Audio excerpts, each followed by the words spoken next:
Hello and welcome back to W Rated, the podcast where we willingly watch the world's worst rated movies. And in today's episode, we are delving into yet another film on IMDb's bottom 100 list. I feel like we should pre-record these. We can pre-record them one day. We can take a little 10-minute on a Saturday and pre-record them. One day we'll do a bit extra so that we save the rest. But it's it would feel weird if I didn't do it anyway. In today's episode, we are delving into another film on IMDb's bottom 100 list, welcoming yet another new special guest. We're very lucky we keep getting all these lovely new guests on the show. But for any new listeners, my name is Daisy, and as always, I'm joined by podcast co-creator, editor, and host, Claire. How are you doing today, Claire? Hello, I am good. I am having some ADHD-induced anxiety with those weird tics, and I'm definitely not going to do any of these during the call because only future Claire will have to edit them all out, where I nervously drum on my pen, and so right. This is a note to future me when I listen back to this. I'm sorry. Maybe we could get you something soft to so you can still do it, but you don't have to deal with the noise. I'll have to think about something sensory for you. I have to I feel bad for our listeners because I wish I could give them end of sentence. I just feel bad. Yeah, but I wish I could give them the pre-edit versus what I release, because sometimes our audio quality, I do my best, it's still not 100%. But so I almost want to release what it was before to be guys, just know how much effort I put into making this sound not shit.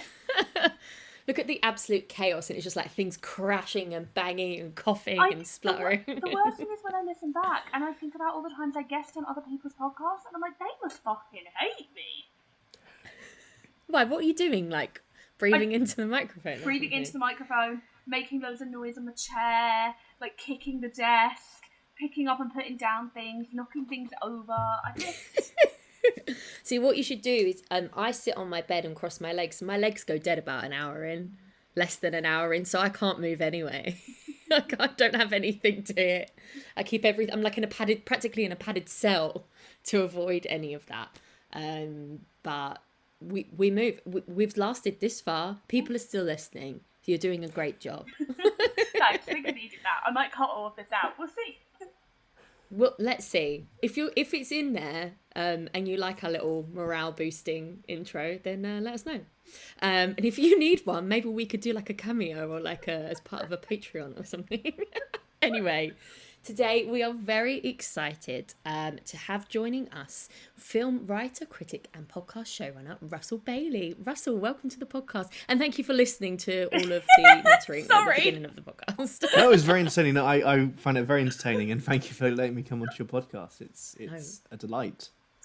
Oh, we're so pleased you think so. And we have to call out straight away something I noticed as soon as you joined the call today, is that you have a very special background. And I think it would be perfect for you to talk about this now, as usually we ask our guests to intro what film we're going to be talking about. So do you want to tell us what your background is, what film we're talking about, and if you've got any relationship with it, or if this is a first watch?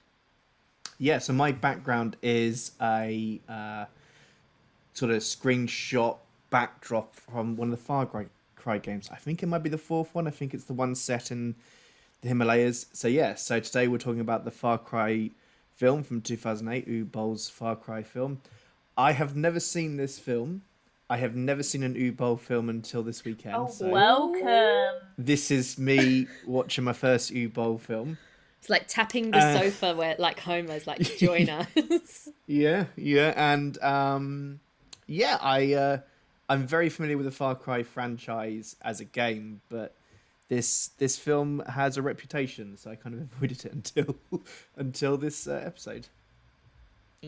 Yeah, I mean, as we've discussed at length on our Uwe Boll podcast episodes, the reputation seems to massively precede all of his films. I gave it a name on Twitter and I've forgotten what it was, but it was Uwe Boll-apalooza or something for the summer. Because we're just releasing loads of names. If it wasn't called that, it now should definitely be called that. I'm gonna have to Google. Maybe we. What did I call it? Uwe Boll-apalooza. Indeed, and if there's anything that kind of is a complete oxymoron to how I've ended up feeling watching them, It was Uwe Boll-anza summer.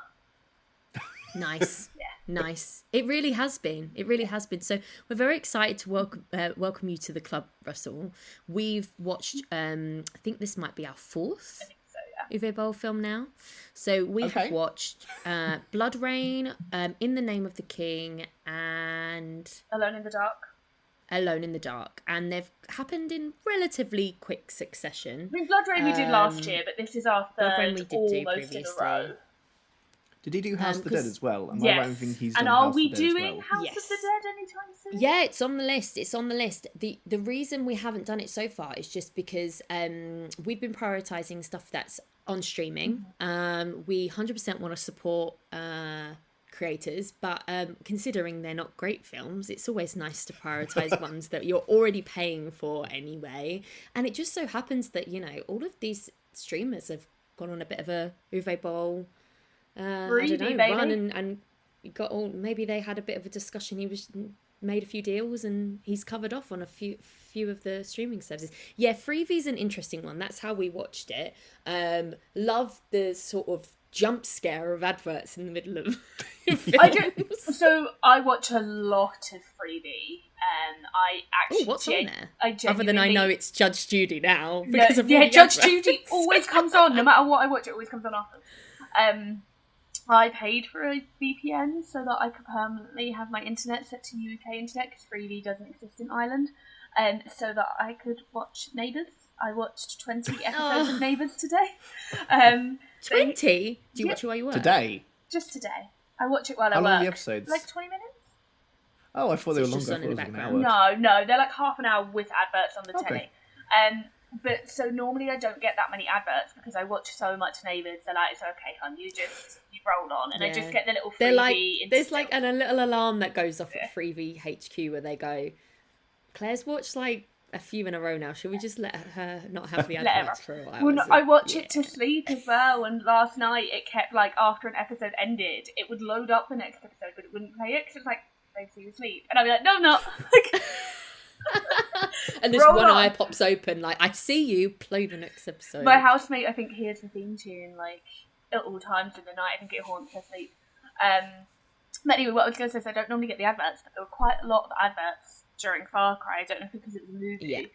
And I just saw the worst advertisement for Get Out I think I've ever seen. Get Out being a wonderful film, an Oscar nominee, if not winner. And it made it look like a really cheap as fuck, like Channel 5 afternoon movie. And I was like, wow, editing, man. Editing. That was an unnecessary side note. I can't believe you've already used your Channel 4. My Channel 5, yeah. Channel 5, sorry, descriptor. Yeah, Channel 4 movies are good. Channel 4 has Film 4. Let's not be... Yeah. Sorry, that was not the opposite of a Freudian slip. But yeah, they don't tend to have the what I would call the bedside manner of the broadcasters in terms of like picking the right moment to cut and then go into an advert. No. They just stop before the dialogue's finished, and then you catch the end of it when it comes back, which is quite entertaining considering this is quite a boring film, but we will get into that. And I was just thinking what else I was going to ask. So we ended up talking about what we were watching it on. But Russell, you mentioned that you were a big fan of the video game franchise. I haven't played it. Claire, I don't know if you... No, I'm not a very big gamer. I feel like so my brothers were gamers, and I feel like Far Cry was a little bit after their time in that like they moved out. So I no longer had access to a PlayStation. But I have heard of it. Unlike all of the other Uwe Boll adaptations, I'd never heard of any of them. I had heard of Far Cry because I feel like 2, 3, or 4 was pretty big. Like I feel like at some point Far Cry... Number 3 was the one that really kind of broke out. Like had like a villain in it that was everywhere for a time. Yeah, I remember like seeing adverts and it being like a kind of becoming a bit of a household name. Yeah. Yeah, so I have played all of them, bar actually the one that this is based off of. I haven't played the first one. I think I've watched 5 minutes at a friend many years ago, like when I was 18. So it's been around for a long time because I'm in my 30s now. So it's been around for a while. And what it is it tends to drop you in a kind of quite extravagant place. So like the second's in African country, the third one is this tropical island, the fourth is the Himalayas.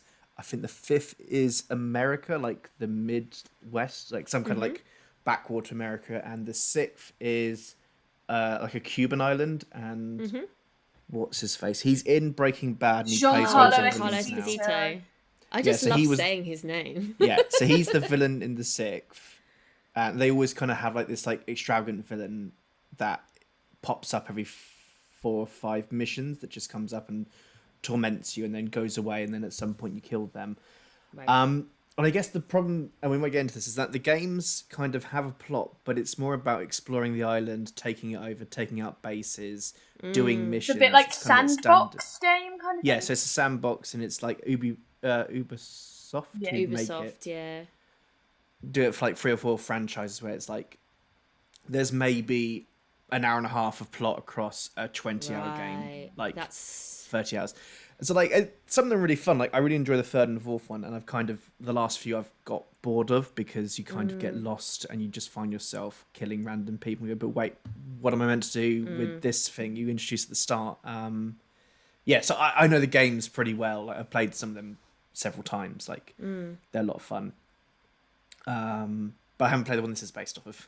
Well, because I've been getting into a bit of like researchy background stuff, but the very tiny bit of research I did, once again, I'm just phoning it in on Boll-anza Summer. To be fair, you do edit every episode, so I don't mind doing a bit more of a heavy lifting. Well, no, there was nothing though, to be fair, on this. This was, I think, had the least written about it on the internet. I also just keep flying places and doing stuff, and I maybe need just keep like having a life, and it's just I make bad choices and overstretch myself. But anyway, where was I? See, I told the ADHD man I'm just on like 7 different planets today.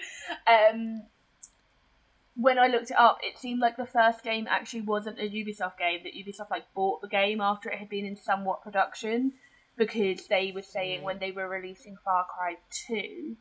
That the creators of Far Cry 2 said they didn't want anything to do with the movie, and they didn't want a sequel to the movie, because Boll bought the rights before the game even came out. When the game was announced, he bought the rights, and I think it was before Ubisoft became even involved, and I don't know how much then Ubisoft put in new creators or whatever. So it makes sense that maybe it's also not one you've played, because it's probably like not that different from them, but probably. Yeah, and I think it's less explory. I know it's kind of you're on a tropical island, you're killing soldiers, and at some point, as happens in this, super soldiers pop up and you have to kill them as well. Like I think it's a much more straight first-person shooter. Like they're all first-person shooters, but there's a degree of exploring and hunting and other tasks you can do. And you can drive in the second one onwards, I think. Yeah, and I think the first one was mostly PC only. Like I wasn't a PC gamer. I've always been a Sony boy, so I've had PlayStation consoles, and so I'm not very good at PC. Except Half-Life, bizarrely. Love Half-Life. Oh, I've been watching a streamer play that, actually. Yeah, I mean, I've been getting much more into my gaming. I've got a console now, I've got a PS5, and I've kind of been going back on my Xbox One as well and playing some sort of like the older classic stuff people really love, that like sort of Xbox 360, Xbox One era. But it's really interesting what you said, Russell, about the Far Cry series and the kind of issues that some people have with its gameplay, because this is exactly what my partner said. He gets really bored because it's this the kind of a tick list of now unlock this, it unlocks that, which gets you there.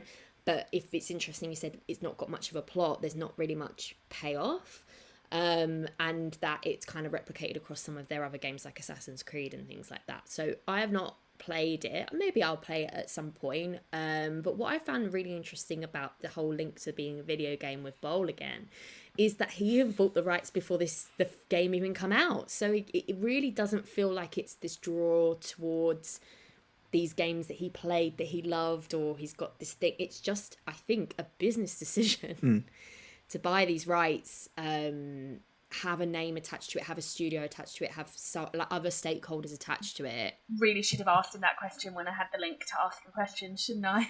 Let myself down there. I thought you asked him something I related. came to that, up with questions. So my cousin had an interview with him last week and asked if we had any questions. And I came up with questions and I sent them to Daisy. Did I send them to my cousin? Claire, no! Oh my gosh. My little brain is so tired. No, that's fair. Yeah, I remembered after the fact. I remembered that night. Fairness, that day at work was like absolutely mental. I didn't have time to check my phone until 8 p.m. that day. So I was like, well. Listen, it would have been a nice bonus. Yeah. But I don't know what maybe... questions. The interview hasn't been released yet, but I know it was an interview for, I've forgotten the name of the website, but it's like Video Gamer Net or something like that. And it's all about the video game adaptations, and I will be cross-posting it when it comes out, so maybe we'll get some answers. Yeah, maybe we can look back, look at it when it comes out, and on an episode, if there's anything that we've sort of theorised on, and he's touched upon, we can do some bold myth busting. maybe we can be grown-ups one day and attempt to maybe interview him. I'm scared. I don't know how much you know about Uwe Boll-Russell, but he's been known to challenge his critics to a boxing match. We need to watch that film, Daisy. I'm putting it in the It's the documentary, right? Yeah. Can we do a film called Postal? Mm-hmm. Is that him? Yes. So, like, my awareness of Uwe Boll is that I think 20 odd years ago, or maybe 15 years ago, he was a massive director. Not in that he was making films that were successful, but he was hugely prolific, making like the games you've mentioned are in gaming circles. Like, I remember House of the Dead cabinets in arcades. I have never played Alone in the Dark, but I'm aware of it. I think there's a new one with David Harbour. And I'm looking forward to that. I'm going to play that. From Killing Eve. Jodie She's in Comer. it.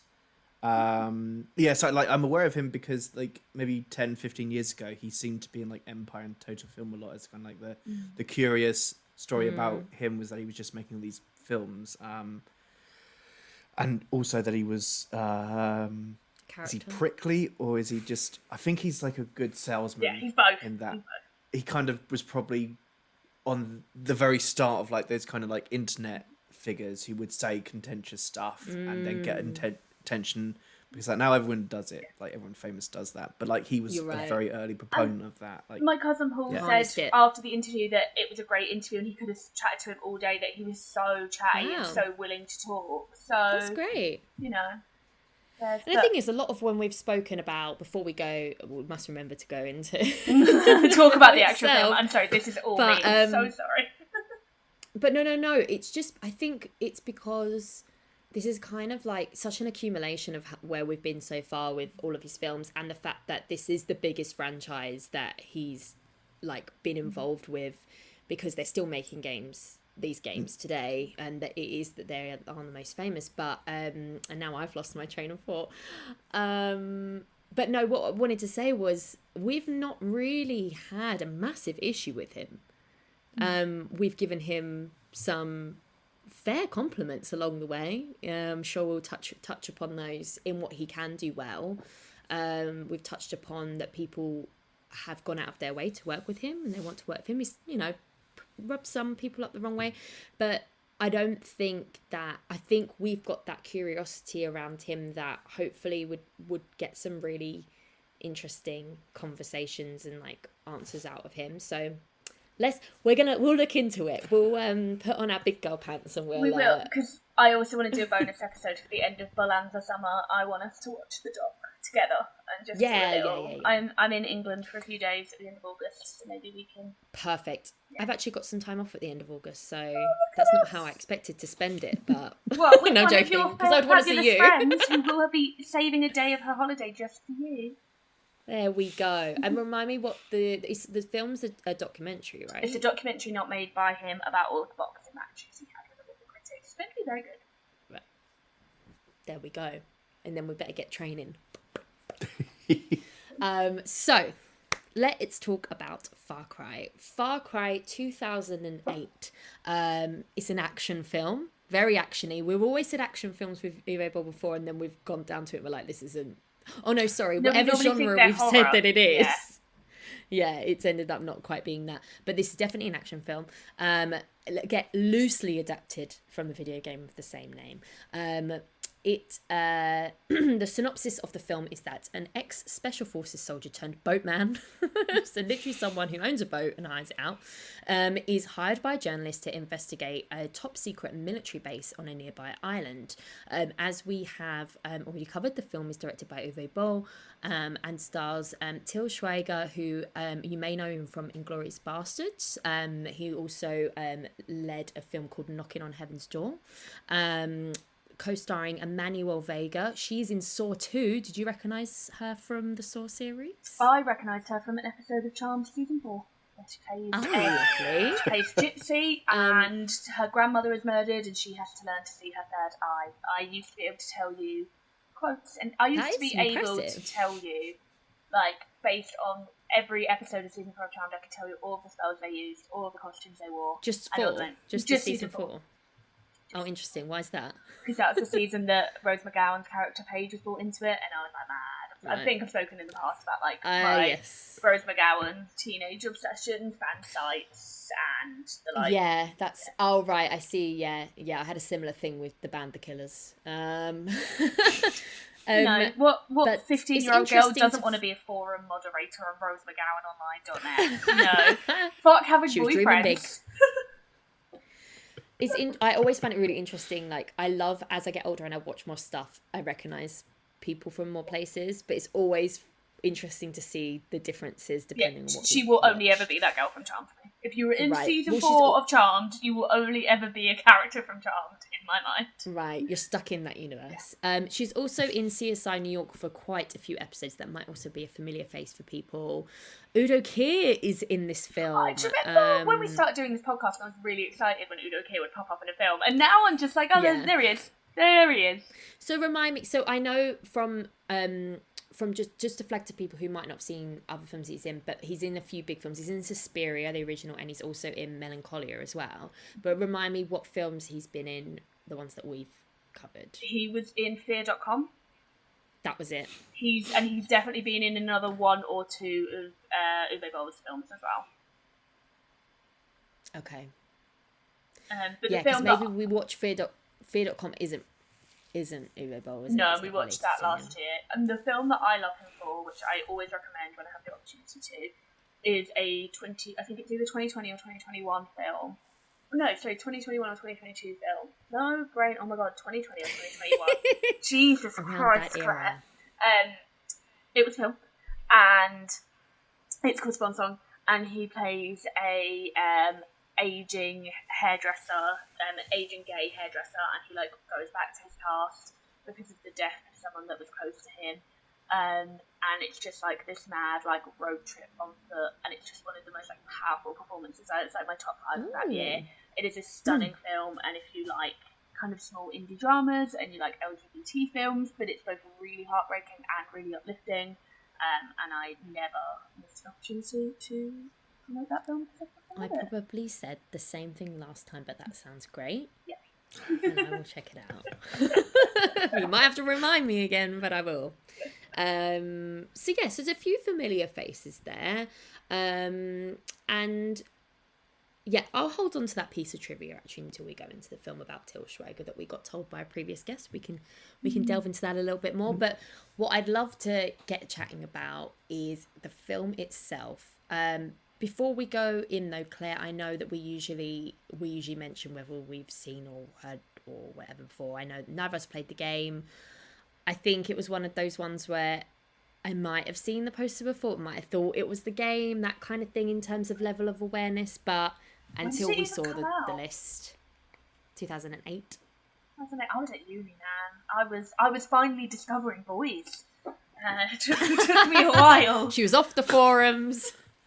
I stopped working on the forums in the big when I went wide to university because my dorms didn't have Wi-Fi, so I couldn't be internet girl anymore. So I had to, off the World Wide Web and into the big wide world.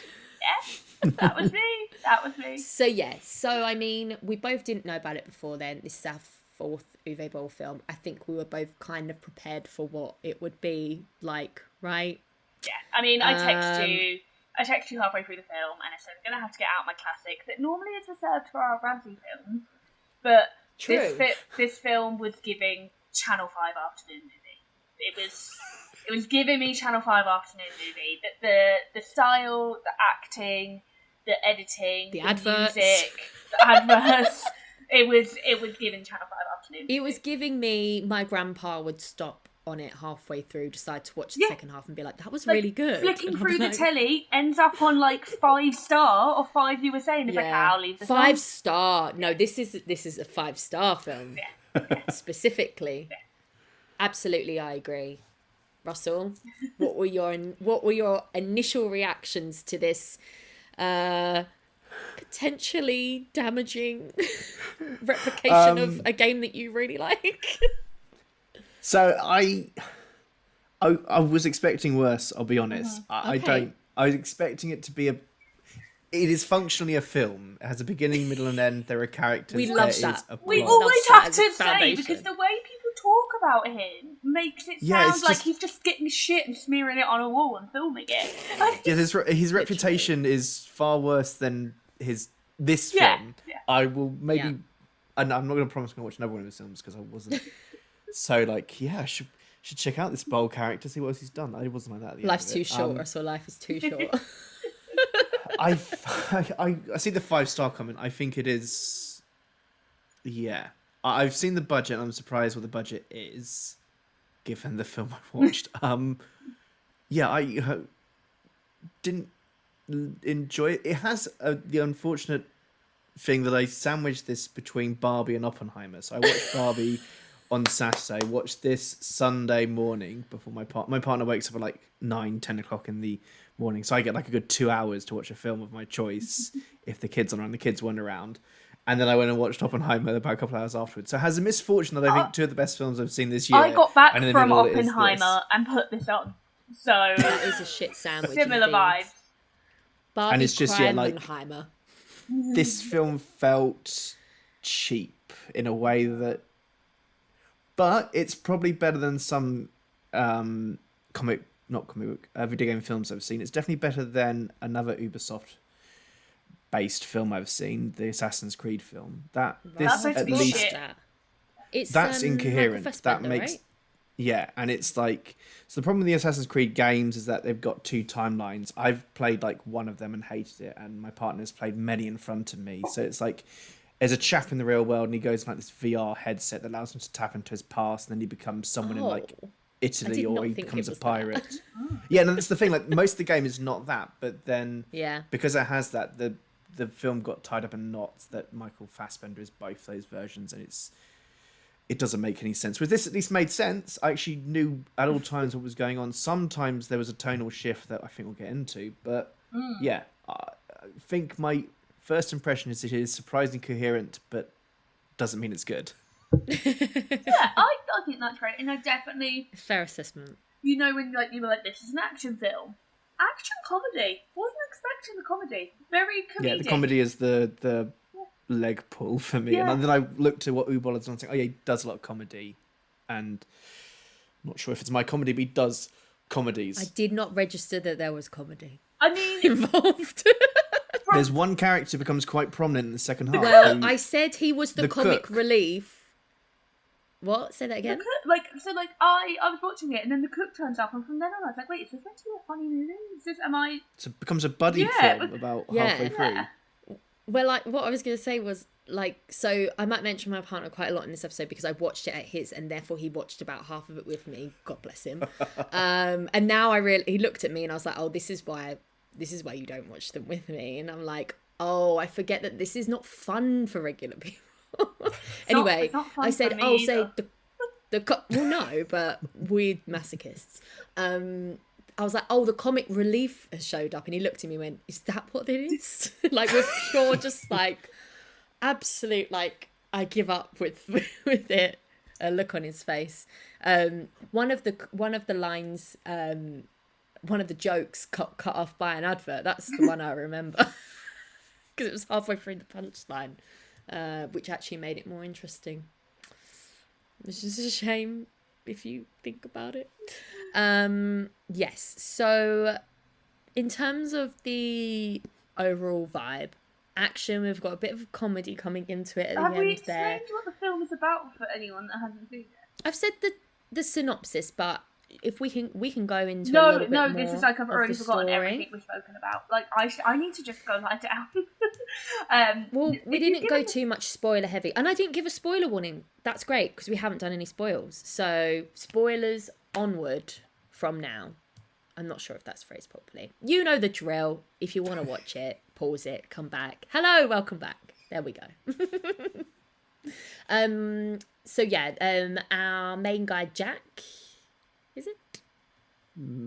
I felt really confident and then I retracted the statement. I'm pretty sure his name's Jack. Army Man. Action man. We're going down a Barbie route. He is ex-special forces and now he just wants to kick back on his boat, take really, really, really annoying couples on whale hunting trips. Oh my God. The dialogue, Stephen was like, it sounds like NPC characters But also, that are stuck on a loop. It was ADR'd, right? Like it was so heavily ADR'd to ADR'd. fuck. Yeah, because that really threw me off, having just got out of Oppenheimer, and we give Nolan shit about his sound mixing, but I was like, Nolan would not stand for this. It makes it feel so fake and off because I don't know how all of that works, but clearly there's a function for ADR that if it's done right, you don't notice it. So, like, you see that... ADR a lot in television. When, like, Ted Lasso was interesting, because season 2 of Ted Lasso, I watched as screeners rather than when it was actually on Apple TV, and you would not realise how much of Ted Lasso is ADR'd, but because it's because it's the big group scenes. And so it's probably not even that it's so much ADR that they're changing the dialogue. It's probably that the dialogue wasn't crisp enough and things like that. But because I was because I was watching it and they weren't always finished episodes, they were still being edited, you would catch that it was ADR because it wouldn't have been mixed in as well. But it was always like 2 words or a quick sentence or a quick one-liner. This was a whole scene ADR'd. Like, you can get away with the odd little one, but Jesus, like, you can't just do the whole scene of dialogue. It's like, and it's those almost old as if they adverts. got them all to do it, you know, like how sometimes animations do where they're all in a room and then they just go, right, go have the conversation. It's almost as if they just re-recorded the whole film and just layered it over the top. Yeah. But yeah, that is definitely something that we pointed out too. So Jack's the boatman, annoying ADR, NPC, all of the acronyms, whale hunting couple, and then our journalist comes along. I must say they're not hunting the whales. I think they just want to see the they're whales. just whale spotting, whale David. spotting. They're just whale watching. Them. I think Whale watching. they're annoying, but they're not whale killers. Well, we don't know. Justice for the American couple. We didn't see them. Maybe they did want to hunt them. They were so adamant about it. I mean, he's also a shit those whales. salesman, though, because he should have given them the whole spiel before they got on the boat, and he also should have been a little bit friendly, like they're paying for a service, and like. Oh yeah, he's like grumpy. That's his vibe. Man. So our journalist, aforementioned journalist, which I mentioned in the synopsis, Valerie, comes along. She wants to go to an island where her uncle Max is working. They are meeting up to talk about something secret, I believe, something they want to expose about the military complex he's on. Claire, you look like you want to say something. So is she a journalist? Yes. In the start. Because the Wikipedia article I reread today to remind me what happened in the movie said that she was a CIA agent. So No. That's revealed at the end. Okay. What? I didn't catch that. I didn't catch it, but I did read the synopsis just to make sure I didn't miss anything. But it isn't the synopsis for Wikipedia. That she's a CIA agent, which is why I was just really confused, because I didn't remember, because they don't really spend that much time, like, setting her up. So she's a journalist at the start, because the whole thing is that she has a good story, but they don't want to print it. I don't know why. And then Jack says something about her being a reporter, and she's like, I prefer the term journalist. That's why I remember it. Well, then maybe she joins the CIA afterwards. Or whoever wrote the Wikipedia doesn't know what they're doing. Scene right at the end. I'm not gonna lie, I had completely zoned out. Like, which I had to read the Wikipedia article. Maybe she moves into CIA after the whole debacle. She decides to have a career change. Whoever did the Wikipedia article got it wrong and paid as much attention as I clearly did. I always trust Wikipedia. It's the number one most trusted source. If anyone knows, please edit that or correct it or whatever. I can't just come round to my house and edit it into the recording. No, the Wikipedia article. We need our top guys on this. So she's going along, I think, because it's her uncle anyway, regardless of her journalism career. Anyway, she's like, he's found out he's going to give me a story, blah, blah, blah. I can't remember how much she knows. But, she goes over to the island and yeah, shit kind of hits the fan.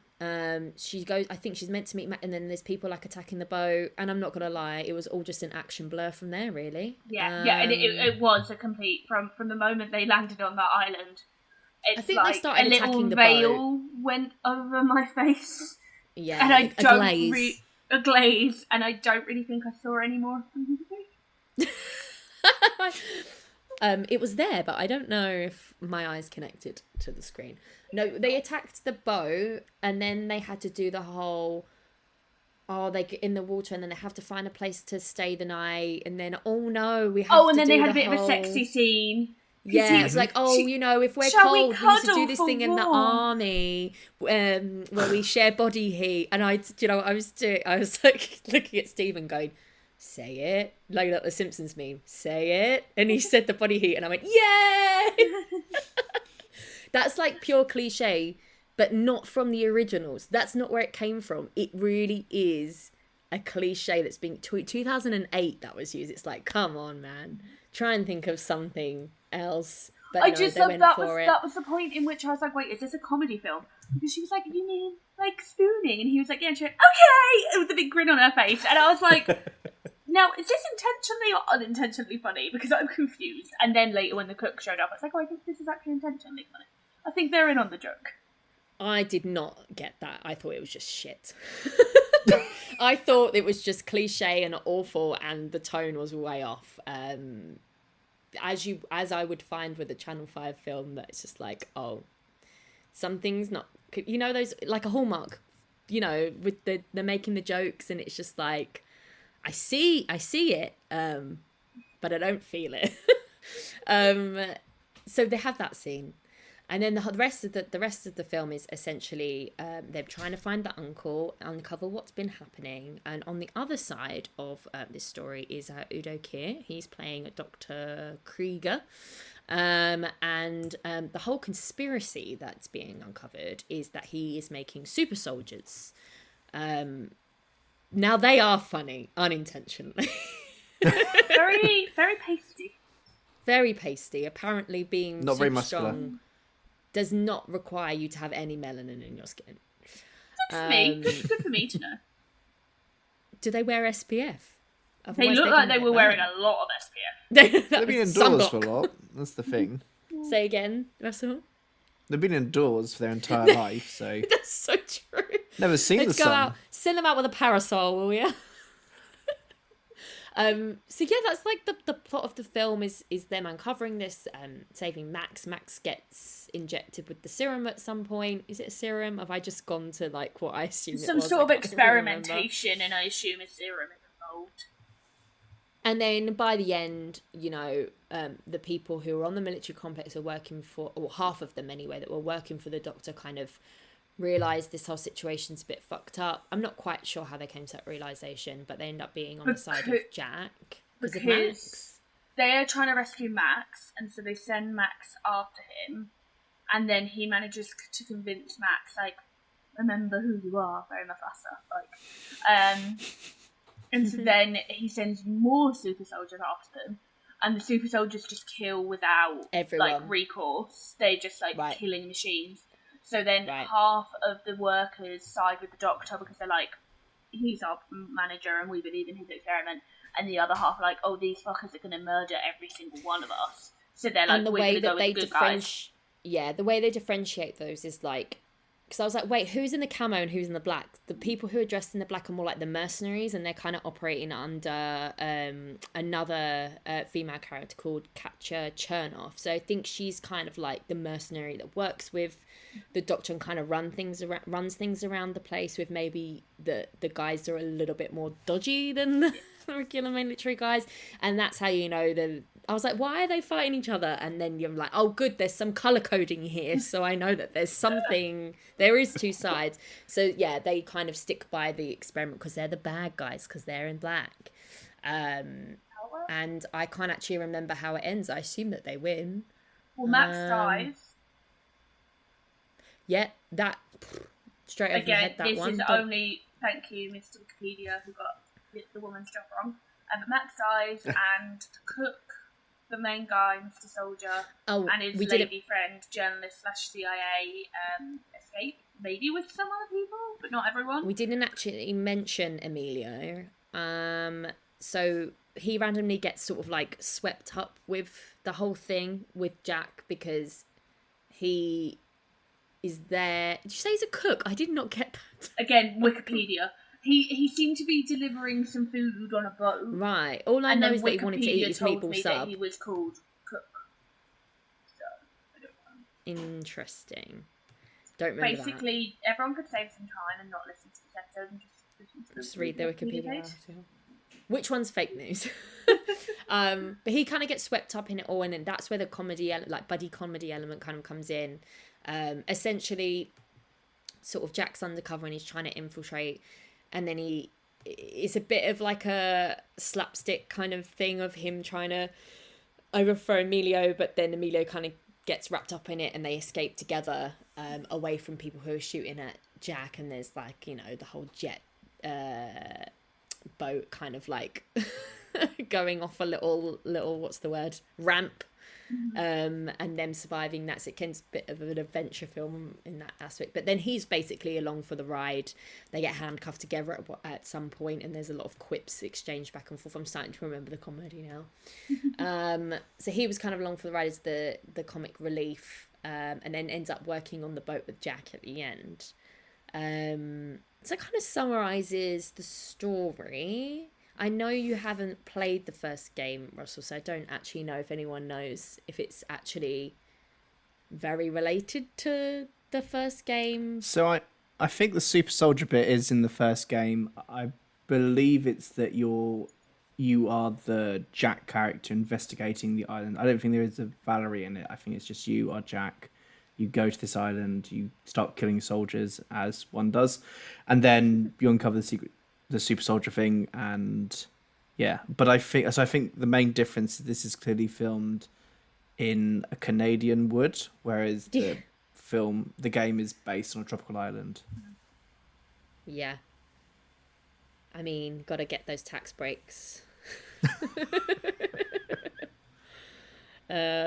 This is why I'm like quite excited to go to Canada, because I'm like, oh my god, this is like TV and films New York. Toronto anyway. And maybe Vancouver, I can't remember. But yeah, it's a nice location. Good setting, but story-wise left a lot to be desired for me. I'm not the world's biggest action fan anyway. So a lot of this does ride on your enjoyment of those scenes, because the plot's pretty thin on the ground there. And then if you couple that with the performances that were given, can't particularly say the characters had much uniqueness to them. And again, Claire, you might want to talk about your video game archetype, but I think it's true. It was less so this time, and at this time it just did feel like screenwriting 101. Like, it just felt like, okay, let's have two characters who have a common goal. They want to save a mutual friend or person, and let's put them in a scenario that is difficult. Let's put, small inconvenience, medium inconvenience, big inconvenience, and let's then have him save the day. Like, nothing. Like, he's grumpy, she's precocious, like, kind of. Like, there was nothing enemies to wrong with lovers any of things that it. happen in like the first half an hour. That's exactly it. Like, there was nothing wrong with anything in the film. It was just very, like I said, like generic. Like, this could have been any story on paper. And I mean, I know you can reduce any film to, you know, the basic the five. What was it? Yeah, Thingies, but when thingies, they Maslow's no, that's hierarchy. Who ever did the story mountain of the 5 phases that I used to teach my students about? You can reduce all films to that, but this one felt like. But this didn't need much reducing. Stage. That's the thing. Yeah, that's what I would say. There isn't much beyond that. There isn't much meat on the bones beyond the basic character A and B meet with a joint thing. Then they go. Also, I forgot to mention that Jack actually worked with Max in the military. So did they explain how he happened to be working like right by the island that he was being super soldiered on? No, but Max was the one that told her about him. He did say, if anything happens to me, go to get this guy.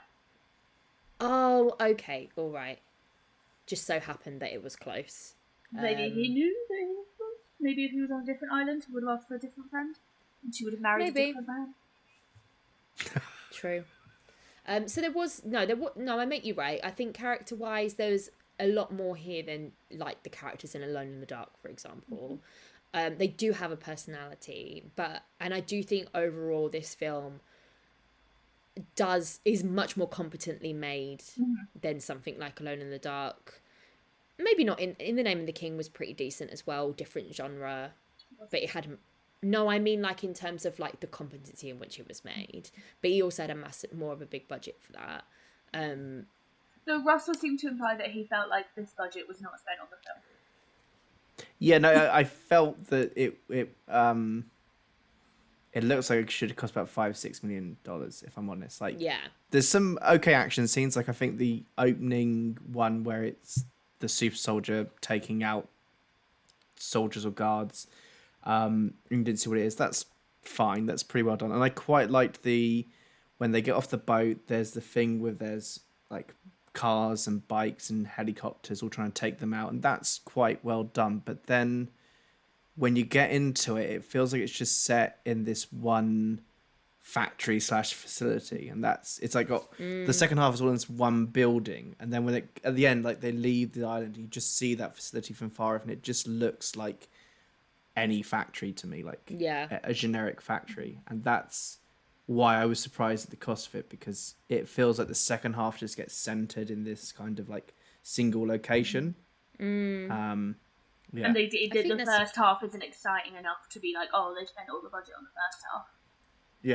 Yeah, I think it's interesting though, and that's why it feels cheap, is because they try and make this plot have stakes and everything, and they try to imply, I don't know, it kind of gives off a vibe that, you know, we're going to this island and it's going to be XYZ, and when you only get to see one part of it, and then, you know, I would say the last third of the film is kind of the worst of the action scenes. It's just a massive, like, what's the word? Decline in interest. Because I agree, there's some like the boat stuff's quite. They've got a few bits going for it. It's not sort of like the same thing over and over again with the fighting until it gets to the end, and that's where I kind of glazed over, and that's why I didn't notice that people had died, for example. Well, it's also just a lot of shooting, and so at some point, like, you're just like, oh, who hasn't been shot? Like, everyone's just shooting, and as an audience, it's just like, shot of this person shooting, shot of this person shooting, group shot of everyone shooting, and you're like, right, who am I following? Yeah, and that kind and it's just not for me anyway, that kind of action. So, and like I say, at one point I was just like, wait, so who are they fighting? Why are they fighting those people? Just ends up being a little bit aimless with that side of things.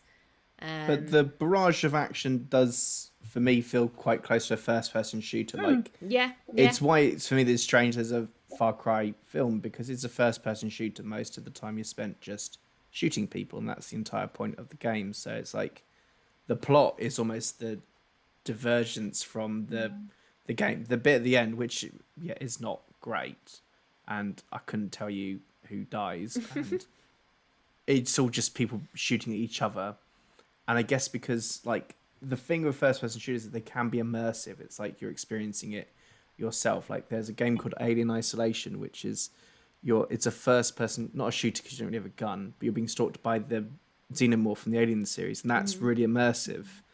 And I've played some VR games which are just great for making me want to throw up. So I think it's that. I think my problem is that the thing that's closest to the game is the most boring bit of it because it's not immersive. Which is why they're different mediums. Yeah. Yeah, definitely. And like it's like there's loads of video game adaptations that don't work. Like there's Doom, which straps on a camera to a gun, and that's not a good sequence when you're recreating Doom. They've done Doom twice or just once? Just once I think, but had like who did it have? Carl Urban, Rosamund Pike, and The Rock. Just Doom was my brother's like favourite game when we were growing up. Like he would play it like once a year, like all the way through constantly. But I don't know. I assume he's seen the film because he was also a big Rock fan because he's big into wrestling. But yeah, it did feel like a bit of a flop because it's not an adaptable game. Doesn't feel like because it is again. I think that's a VR experience rather than a movie. And yeah, like I saw the Gran Turismo trailer at the cinema this weekend, and that they've grafted a story onto it that isn't the game. Like it's a story about someone like playing the thing, game, isn't it? Yeah, and so it's like there are these like video games which are popular for players because they're immersive or because you want to be the driver, you want to be the person shooting the gun, you want to do Normandy if you're doing the Call of Duty games.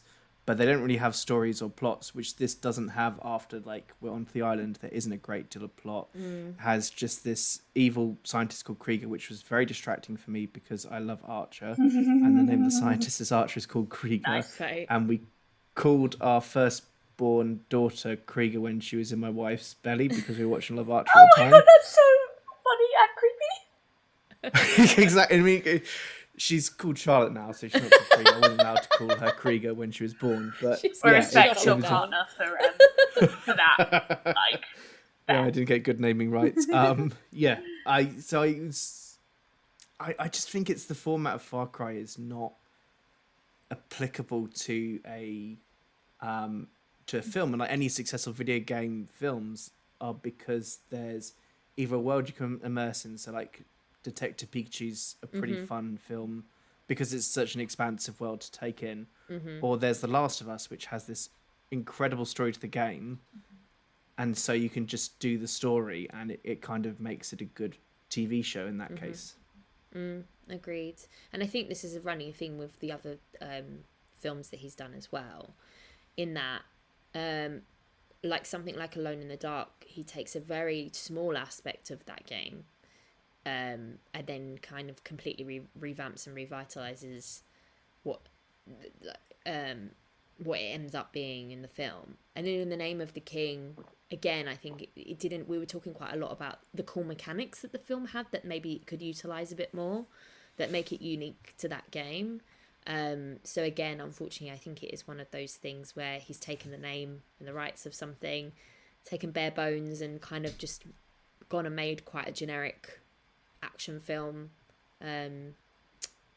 harnessing the name and the rights so that he can make the money. Well, not make the money because it did not make any money.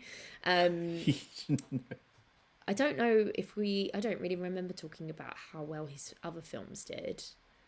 They normally, it's hard to get the figures, but they normally flop at box office, but they also get very reduced releases, and they tend to, in most countries, only get released, maybe Germany, maybe America, but then the rest is all DVD sales. And I think I said on another episode from an interview I read with him, he's adamant that they all made their budget back through DVD sales, which I could believe, to be honest, because he's right at the peak of DVDs for a $5 in HMV or less, and I can well imagine people just buy this to give it a go. Yeah, because it's got the name attached to it, so in some ways he's kind of still benefited from that. But now I'm just like, how does he keep being given money if they're not making money? It's a lot of things with tax, though, isn't it? Like, there's massive tax breaks for these films. That's why they film when they film. Right. And I think as a production company, if your film will incrementally make its money back over 5-6 years, and as you say, this is a big £3 Asda vibe to it. Like you'll see the Far Cry case and you'll buy it because it's Far Cry and everyone knows it. And I guess with this one, it's that the Far Cry series has only got bigger since its release. Like the first game was popular, but they've become more popular, and I think that's how it works with his that.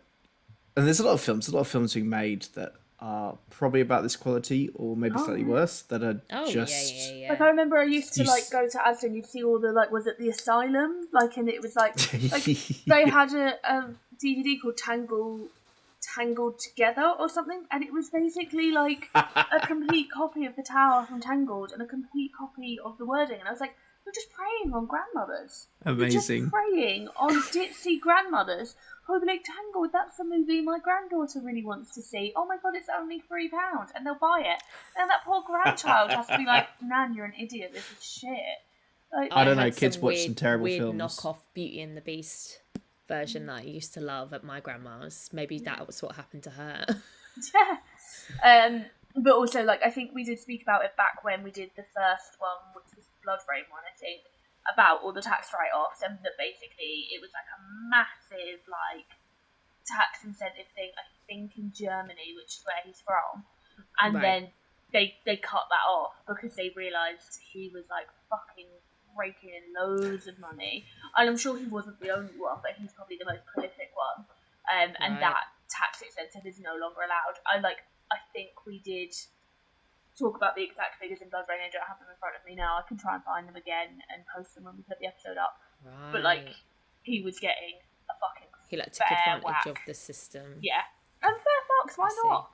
You've got the dipshits. You've got the dipshits in WB and Disney fucking writing off films that exist that have been on streaming for 5 months, and then they're like, we didn't make enough money, so we're gonna write it off and completely delete someone's experience. They fucking deleted the whole Rise of the Pink Ladies after it had been online. And it got nominated for something as well. It's just crazy, isn't it? And it's just the thing that, like, and I said it at the time, and I might have even said it, I might have already had this rant. That is not just the actors and the creators. The choreography, the set design, the production design, the costuming. That is months, if not over a year, 2 years of work to get that choreography, that music, those costuming, those set designs right, and it's so beautiful, and their portfolio now doesn't exist. They do not have that on a reel that they can bring to their next job and be like, I worked on Rise of the Pink Ladies, here's an example of my work, because that just doesn't exist anymore. So if those dipshits can get a bit of tax money back, then let Uwe Boll do it. Who knew that that's what we'd be campaigning for on the podcast, but absolutely. I wonder what he'll I don't know if we've looked up, we probably have, what he's doing next. I think it's another like original. I don't think it's video games anymore. Yeah, I think he's kind of moved away from the video game stuff when he couldn't do the tax scheme anymore. I think because he couldn't afford the rights for stuff. Yeah, fair enough. What do we feel? Do we feel like he brought anything specific to this adaptation? Good or bad? Basically, I don't think he really has like an auteur style. Like, I feel like any of these films, if you didn't tell me that he had directed all of them, I wouldn't have any clue that they were directed by the same person. Yeah.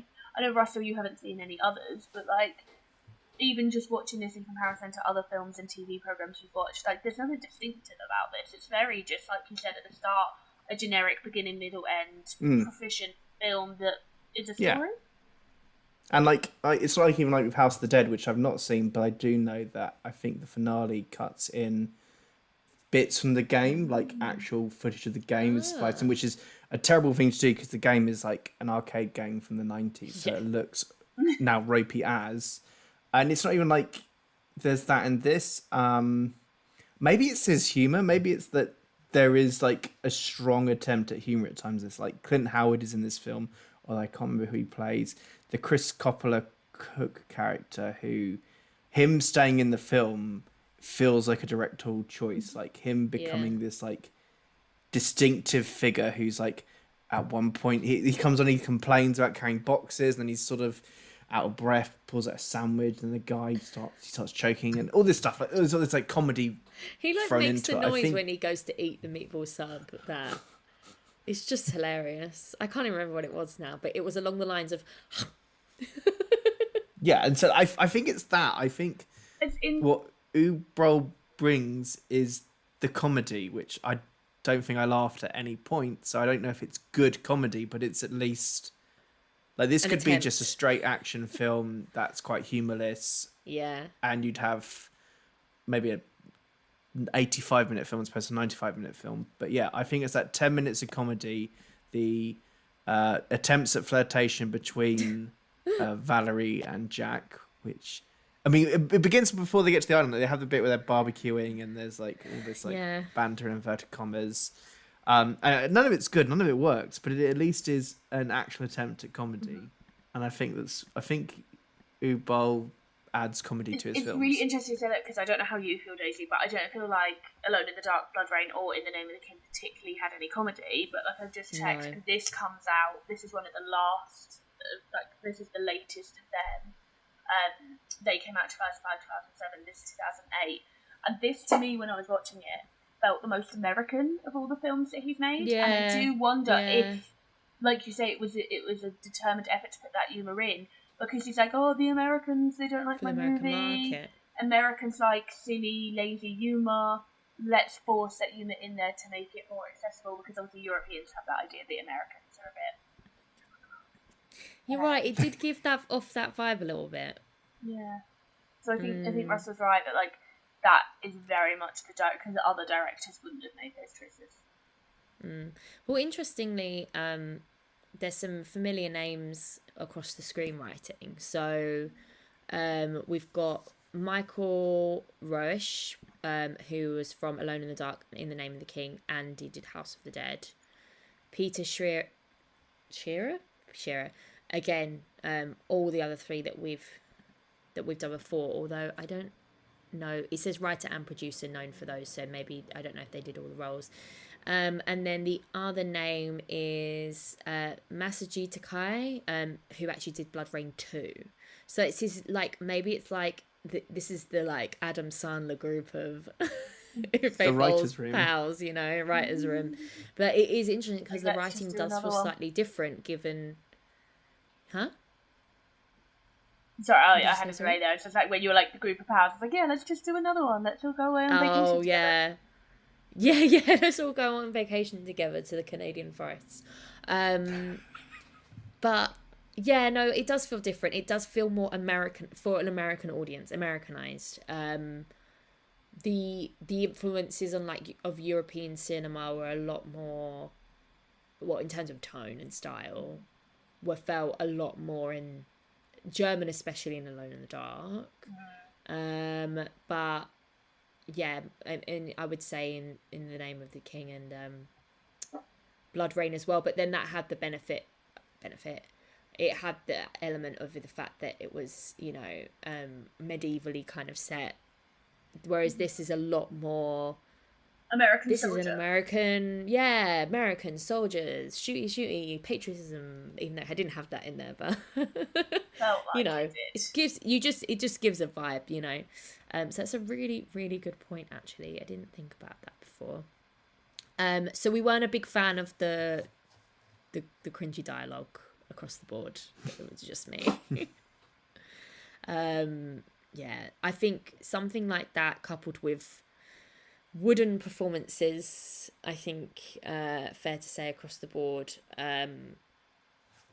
just massively down votes. What's the word I'm looking for? Pulls down an entire film, and makes it feel a lot worse than maybe it could be. But I get the impression that Til Schweiger's a good actor. I know that he's good in Inglourious Basterds. I haven't seen him in anything else, but who is he in Inglourious Basterds? He is the German soldier who is at the bar with Michael Fassbender when he's speaking German. Okay. And I think he's in a couple of other scenes as well. But like, I don't think he's got like I might be wrong though. I didn't assume that he had like reputation as being like a bad actor or anything. And to be fair, I don't think he was the worst in this. So I think Till was a bit of a coup for Uwe Boll to get. Sounded like someone he wanted to get for the series, and I think he does okay. It's not a great performance by any means, but it kind of like embodies what I like get from the character. Like, I think he kind of like ticks that box. Udo Kier, I think, just has the look of an evil scientist, and that kind of really elevates and takes him so far with that. But yeah, I think overall the performances just didn't work for me. Very cliche, very wooden, and it made it hard to watch, to be honest, because of that. Coupled with the lack of story, it wasn't great. It was not great. But in terms of like competency of filming and editing and choreography in some instances, probably one of his better ones potentially. I would maybe less say better and more just like polished, maybe in how it sort of comes across. Anyone else wanted to share anything about look and feel of the film or any of the performances, anything like that? Just all felt like I was watching an episode of TV. Yeah, for sure. Did you guys notice any cameos at all? I don't think I even noticed the movie was happening, so No, true. You have. So I didn't notice them, but I know that Clint Howard is meant to be in there somewhere, and according to Wikipedia, Anthony Bourdain. I don't remember. Yeah, that's who I was picking up on. However, I did not notice him at all. Yeah, I don't know who Anthony Bourdain is in this. Apparently, I was like, the chef? Yeah, apparently he visited the set in Vancouver during a taping of his own show. Small and uncredited role of a scientist who gets shot near the end of the movie. So I was going to look it up after and be like, oh, let me just check. I just couldn't be bothered in the end. I know what Anthony Bourdain looks like, so I trust the trivia on that one. But I don't think he acted again, so do with that with what you will. No, joking. Okay, well, we're going to have a quick chat about how it was received, some box office, some reviews, go into a bit of detail there. I know the budget was mentioned before as being quite high for how it came across. I mean, I've seen IMDb-wise, it's got it covered at an estimated 30 mil. Is that what everyone else was seeing? Did we say where it is on the IMDb list? Oh no, we didn't, and we didn't even say what the rating was. It is actually number 66. Okay, so we're 2/3. Top half, bottom half. That's what you said. Yeah, I never know. Yeah. Second half. It's like, yeah, second half of the list, 2/3 down, which means it's in the bordering on the better end of the scale for us, and it's a 3.2 out of 10 on IMDb, so quite low really, considering, like, rating wise, but maybe it's one of those ones again, it's like the name attached to it, the more people see it, the more they've got expectations, the more generic this is, it kind of all balances out. But yeah, 30 million dollars apparently estimated on IMDb gross worldwide, and I don't know if this just counts for actual box office or it's DVD sales as well. It can't be. It must just be box office. They've got it as $783,500. So for the cost of this film, you could get 3 of these films for the cost of one Oppenheimer. And the sum would not be. You get 10 of these for one Indiana Jones. Okay, nice. But so this is 30. I can't do the math. Marvel's Secret Invasion TV show reportedly cost $212 million. Anyone could do that math. Jesus Christ. Hold on. No. That's like 7, just under 7, 6.5. And there are like 6. I don't know if there's going to be 6 or 8 episodes of Secret Invasion, and Secret Invasion has been a bit shit and not looked the most polished. So actually, that feels right. That feels right. Yeah. But, Just you know, not But you when could not when probably he didn't get- even make a mil back. It's not great. well, I mean, Probably get Secret Invasion 4 ain't making Blumhouse no one films out of anyone this. fucking money. Ooh, Blumhouse films. That's true. Yeah. You Say So again, sorry? maybe Blumhouse should have made this. You could get So Blumhouse is like 5 to 7 million a budget for them. Really? Not The Exorcist. I think that's got a lot more money spent in it. But yeah, in general, they make quite cheap Yeah. films. And I wondered, like, how much of it went to the cast, like Till Schweiger on this one, because I know that he really wanted him on it, so maybe a big chunk of it went there.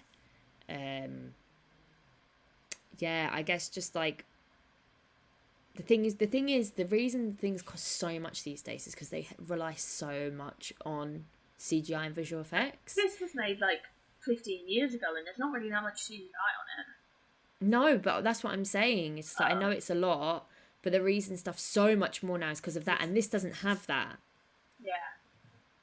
Yeah, I don't know. I Because was Stephen made a expecting good that, point. by the way. I was expecting the monsters to be CGI. That's one thing. I That... don't think he because likes they're hidden at the CGI start. very much. He doesn't use, or at least in the ones that we watched, he hasn't used a whole lot of CGI. I don't think he's big on it. And he used it for the monsters and Alone in the Dark. For the monsters and Alone in the Dark, and I'm not saying that CGI and VFX is the answer to making things better, but there was something quite hokey about the super soldiers on this. If the super soldiers had been CGI, it would have been 100 times worse. Well, He no, made the I'm not right saying decision. I'm not saying that they should be completely CGI, but they were just guys. You know, like when you do Halloween makeup and it's like really, really bad coverage white paint with a sponge. I watched Like that's what 10, it kind of looked like. I watched 10 seasons of The Flash from the CW, so like this is my level of super soldiers and bad guys. You know. Okay. It was kind of giving me bad, like Agents of Shield, not good Agents. Yeah, and that's Yeah, what I mean. it's- It feels like a made-for-TV movie. It feels like a TV show. Yeah, Feels like a TV budget. Feels like all feels things. small scale.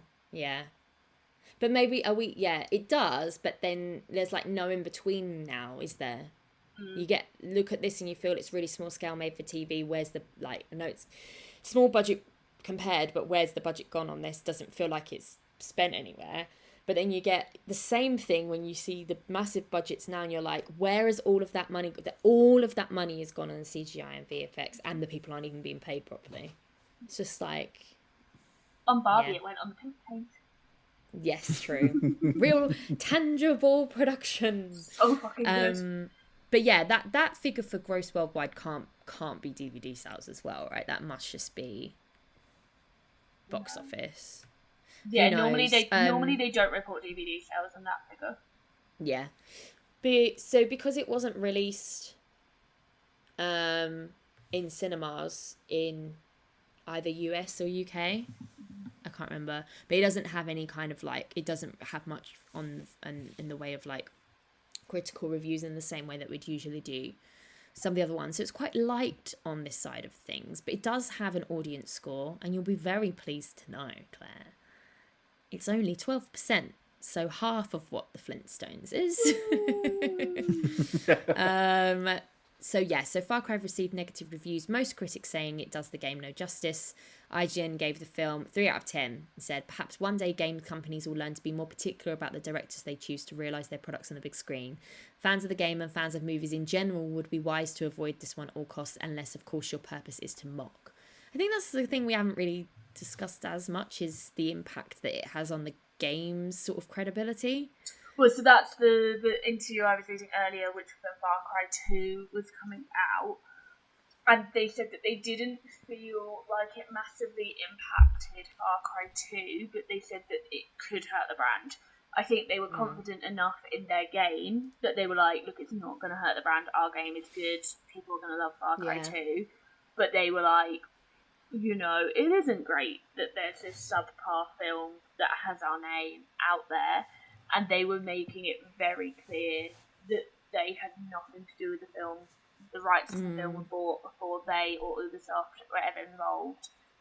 And when they were asked how would they feel about another Far Cry film, they said while they have no issue with a Far Cry film, they would have an issue with an Uwe Boll Far Cry film. And I don't think his films, whilst they're related to the people, I think I think it ends up being a little bit of like a subsection of people know about it if they're into the particular community of the game, whereas they're not like the sort of scale now where you get like Uncharted or Last of Us. If they were bad, everyone would know about it, kind of thing. So there's another interesting point to consider there.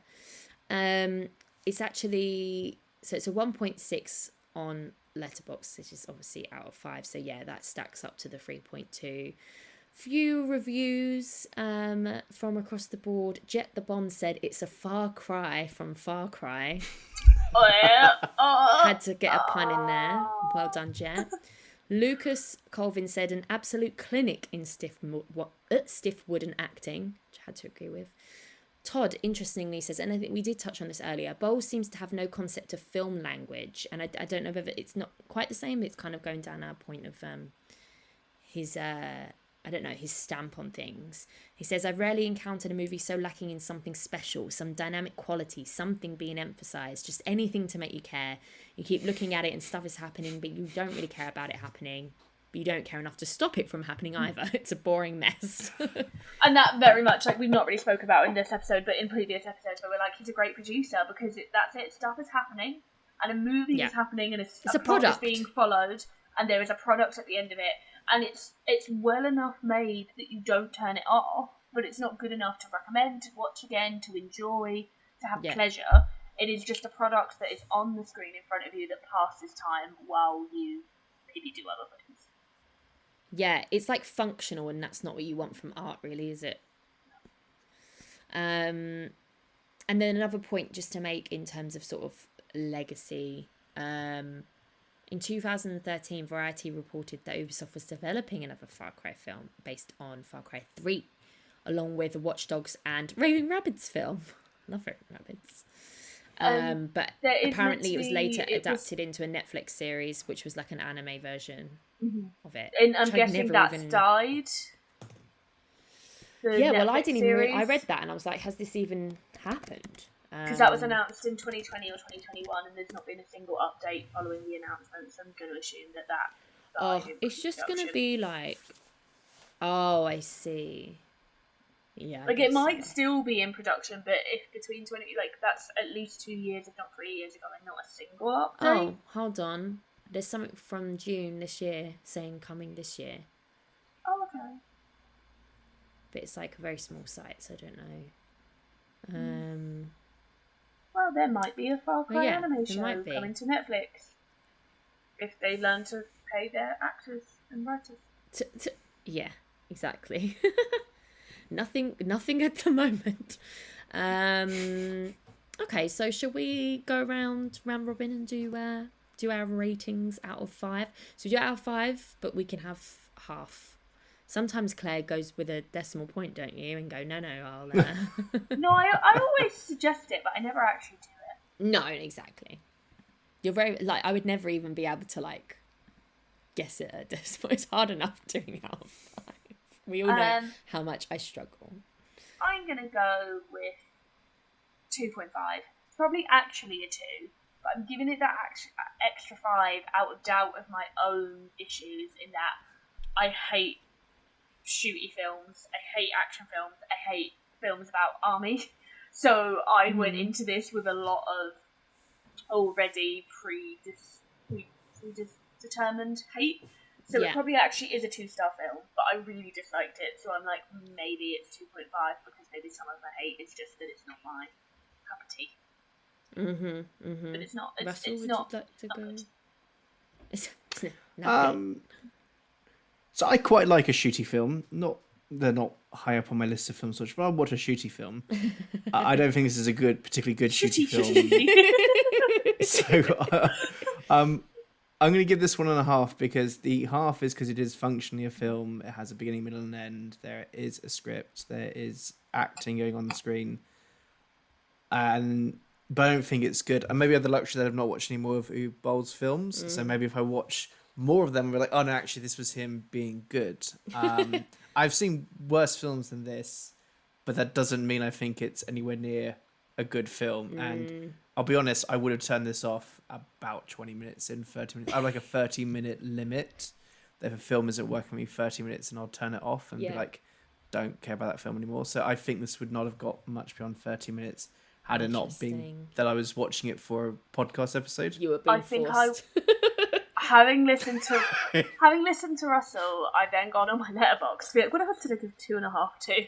Because you were like, I've seen worse, but I've seen better. And then I also gave 2.5 to Apocalypse Now, Rear Window, I, Tonya, Predator, Asteroid City, Inherent Vice, Looper. Apparently 10 Cloverfield Lane, and I think 10 Cloverfield Lane is a great movie. I don't know who did this letterbox, but it wasn't me. But I am now going to correct my rating, and I will be following Russell going to 1.5.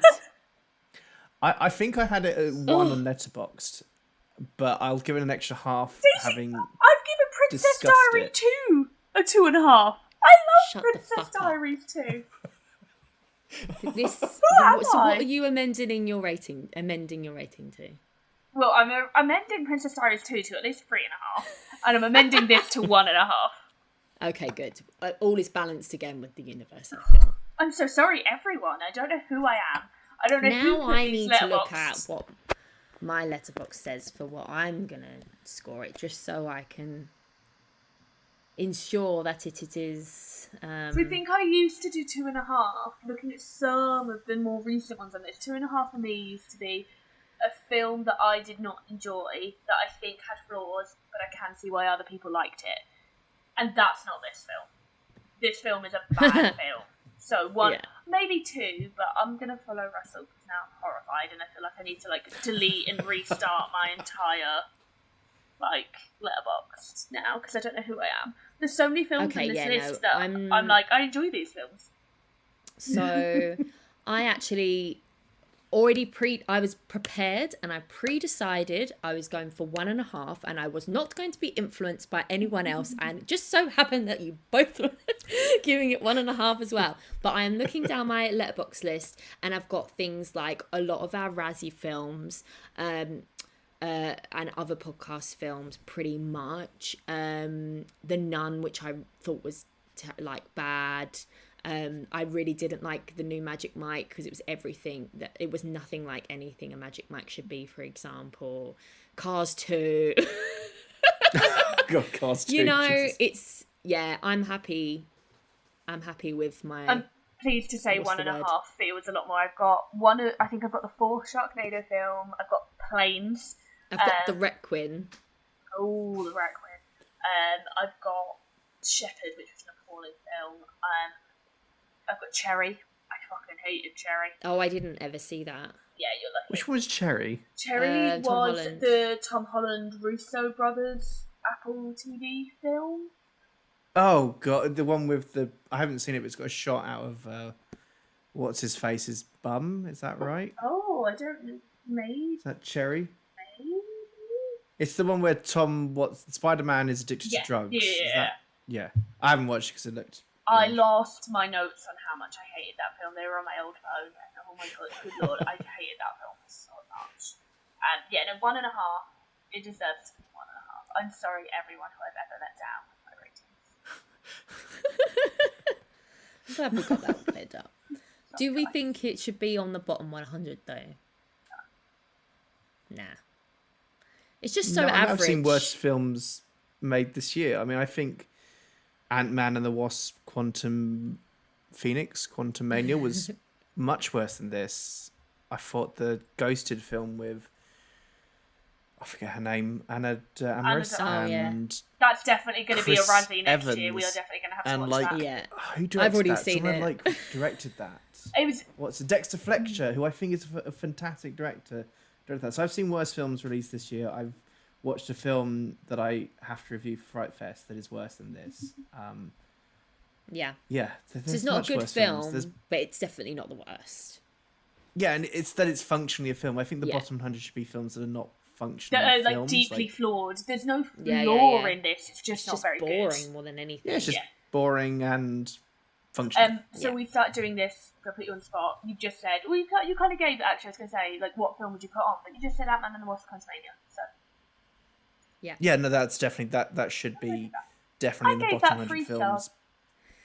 Yeah, I probably No, did as well. no, my partner got 20 minutes into that and then asked to turn it off, and I went back and watched it all at, like, one morning. I was like, no, she was right. I always I went to cinema overrate to see Marvel that. films when I see them in the cinema, because whenever I rewatch them at home, almost always they go down by at least half a star. So I do feel like I could rewatch that and it could go down to 2.5. But Peyton Reed is my most consistently enjoyed director, I realised. I don't think he's the best director ever, but I very rarely dislike his films, I've learned. What else has he done? Bring It On. Oh, sorry. I've never seen it. Did he do Down with Love? I Is that believe one of he his? did, yeah. The Ian McGregor, Yeah. Renée Zellweger, 60s. That's a fun film. film. He did Yes Man, which I think is underrated. Okay. Oh, like okay. again, a bit of a flawed film in terms of like some sexual politics stuff, but I enjoyed Yes Man. That was a comfort film when I was at uni. I always tend to enjoy what he does, and also Paul Rudd is my homeboy. He's my most watched star of all time, and he will go a long way for me. Yeah, So, yeah. Peyton Reed and my Marvel fangirl and my Paul Rudd love kind of carried that film from 2.5 to 3, but it was weak. It's very low on my Marvel list. Yes. Yeah, if you're looking at the sort of like where And Marvel's come from to where it is now. And it's in my bottom 5 Yeah. of the year out of 30, so like I do agree it's mine. weak. But I mean, I will say that, like, Marvel can still do a good film, like Guardians of the Galaxy 3. Fucking amazing. I couldn't believe I was crying at CGI animals meeting in heaven. I mean, was like, the minute I what is saw the happening trailer here? and saw the otter, I started crying. I cried so many times in that movie. But I just, with the new Ant-Man, it lost the stuff that I quite like of the other two Ant-Mans, which is like that band of fellow former criminals that it just felt feel human in a way. and they felt that grounded Marvel off stuff the isn't. previous films. Yeah, you know? the other films felt small and not even in a he's an ant, Yeah. but like they felt domestic. Well, they were heist movies. Yeah, they were fun domestic heist movies. and then suddenly it's like, let's go into it wasn't space, it was whatever the quantum realm is. I couldn't explain to you what the quantum realm is. It was suddenly so sci-fi, and we all know sci-fi again. I feel like I just always talk about all the genres I don't like. I swear to God, I do love movies. I love dramas. I love romance. I love female-led independent cinema. But none of those are on the bottom 100. Wait till we get to Crossroads, baby. Oh, yeah. Oh, God. We will do it, man. We will get to Crossroads, I promise you. Is that the Britney Spears film? Yeah. I went out and bought I've it, not and seen I got it. it on DVD in a charity shop for like £1. I've been sat waiting. Okay, cool. All right, should we do our top 3? Mm-hmm. So for this episode, we have gone with the theme of military, which is hilarious, Claire, because you said earlier how much you Do you know how much I struggled hate when army.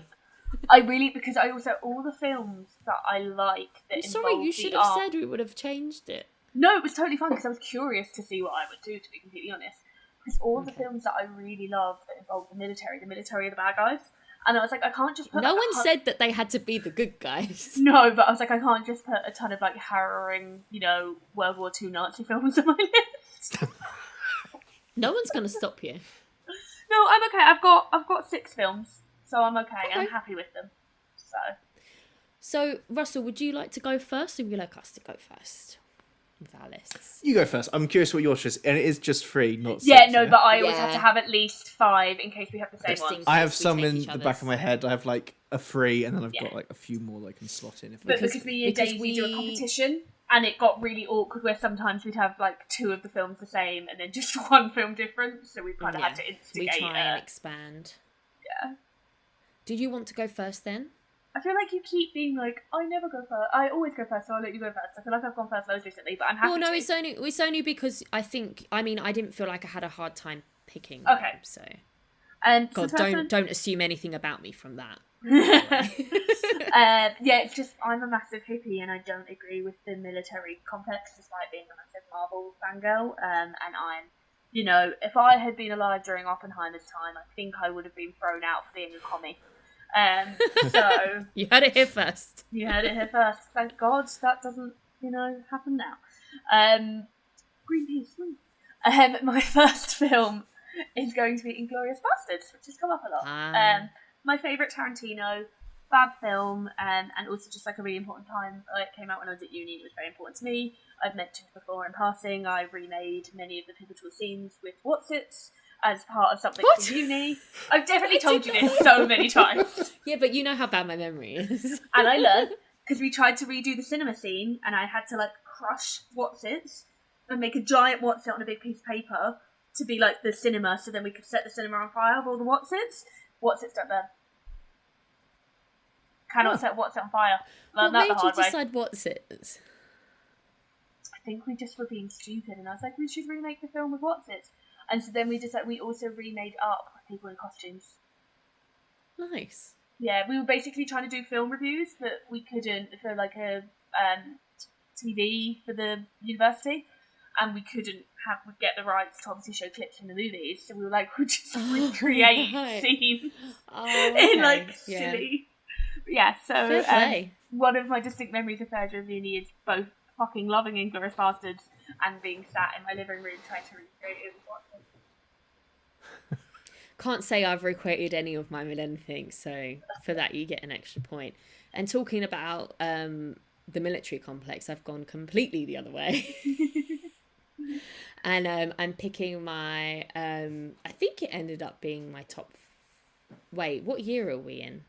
2023. I feel like I know what film you're doing. I think it's on my list. Did it come out this year or last year? Last year. Top Gun Maverick. Which I'm pretty sure ended up being my favourite film of the year. I had zero expectations going in. I had never seen the original Top Gun. Our friend Matt, who's a journalist, invited me as a +1 to the screen, and I was like, oh, guess I'm going to have to watch the first Top Gun. Watched it, and I was just like, this is not gay enough. No, this is nowhere near as gay as everyone says it is. But I guess for the time and for the general heteros, this is as gay as it gets. And then the gays were starving. You took what you could find. Breadcrumbs. True. And then I went to see it. I think it was an IMAX screening. Yeah, it was. The screen was huge. It must have been. I was blown away. Like, I just feel like Tom Cruise and action are a match made in heaven. It felt so visceral. I didn't need to understand what completely was happening to feel the actual like weight and stakes of what was going on. And I think, given we've just spoken about films like Ant-Man Quantumania and things like that, when you're coming off what feels like Claire, you've described films as this before, but I'm not using it in the same context, but it's that candy floss thing where it just doesn't feel like they're real, there's anything to hold on to, and it kind of just disappears, and it's just kind of like hitting the same beats and whatever. Whereas this was, and you know, I'm not condoning or supporting the military propaganda or Scientology, but those two things aside, it was just so surprising to me how much I enjoyed this film. It reminded me of going to see, what was the Mission Impossible before this one? Was it Fallout that was out last time? I had so much fun with that. And again, it was so unexpected. Like, I'm not a big action movie person, but the stunts they were doing, the fact that they were flying their own planes, you know, the shots of them inside the planes, and just... it was just so much fun. The action was great, so visceral, and it was proper thrills. Like, that's what you want from like a popcorn blockbuster, which I think is kind of a lot of the recent ones have been kind of devoid of lately. So yeah, that's my first choice. Completely agree. Like, that was on my list as a maybe, because and Inglourious Basterds was on my list, so I went to see Top Gun. To support that too. I went to see it again, as I said, similar to Oppenheimer, under like peer pressure. I know my reaction when it ended was, "Fuck, it was good." I was genuinely annoyed. I was like, "God damn it, everyone was right. That was a really fucking good movie." And I've still got the bloody One Republic song in my head because it's like come back into the charts again. Sorry, no. In this house, we support the Lady Gaga Top Gun song. Oh, I don't have time for ballads. Sorry. I love a good power ballad. Oh. All right, I'm gonna go. I'm worried you're gonna take one of my other two, so I'm gonna go for this one. I'm gonna go for Forrest Gump. Oh no! I decided not to put that on there at all. Actually, Yeah, Forrest Gump. You know, it's Forrest Gump. What can you say?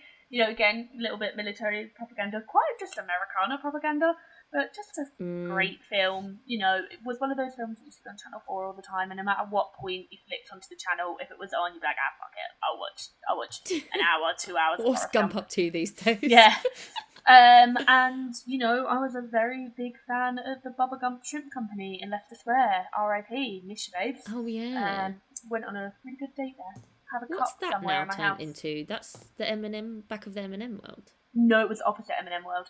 I don't know if there's anything there. I think it's just I think it's still like a shrimp restaurant, but it no longer has the branding.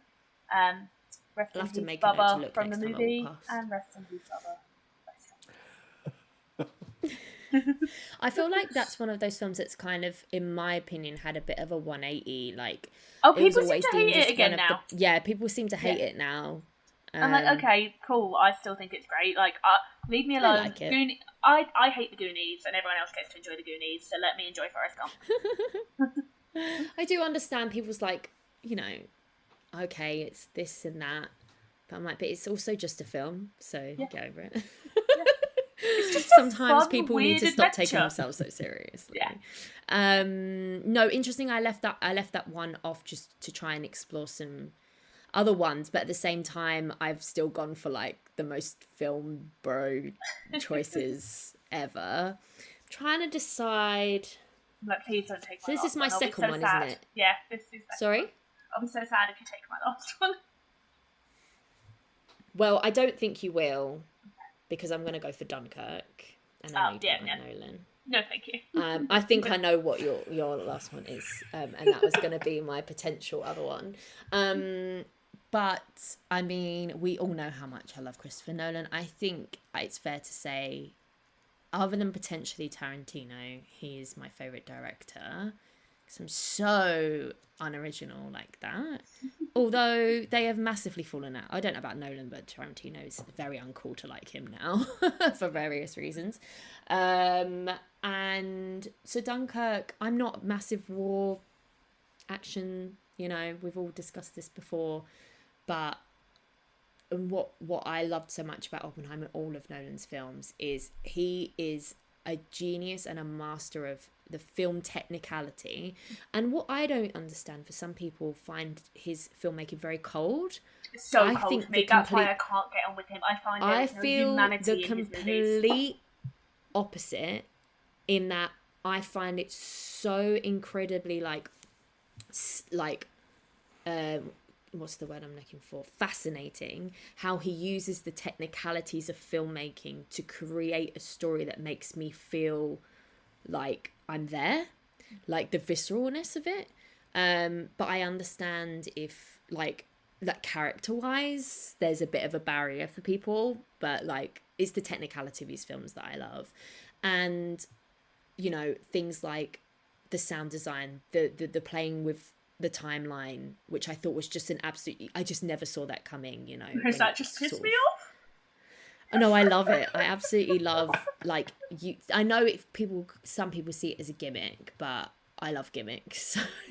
No, I'll always say, like, I don't get on with Nolan because of that coldness, but I completely understand why someone else it works so beautifully for.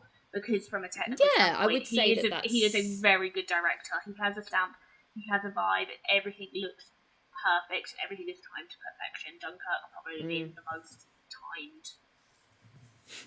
Yeah, exactly. It's hard for me to say, it's hard for me to say specifically about this film, because I think given that we've just had Oppenheimer, it's got me thinking about why I like him as a director overall. But given that I really, really don't like war films, the fact that it is something that I would happily watch, not repetitively, but it would be on my, I'd happily go back and watch it as I would with some of my other favourite directors' films. Just goes to show that it's, if we're going to talk about a film, a director that has a style and a stamp and a feeling of, you know, it's him, and if he can do that on a film with a subject that I really find quite hard to get into, then like he's doing a good job. I think I've already used this in a previous round, but I'm going to go with Hacksaw Ridge with starring Andrew Garfield, because we all know how deeply obsessed I am with Andrew Garfield. He is the perfect man. And I went to see this because someone asked me, and I just wanted to go to the cinema, and I was like, sure. And did not expect to enjoy it. Fuck Mel Gibson a little bit, because he seems like not a very nice guy, and he'd unfortunately direct no, it's this. proven he's not a very nice guy. Yeah. But unfortunately he does seem to be a somewhat decent director. Yeah, I watched Apocalypto at the weekend and I was kind of blown away. Yeah.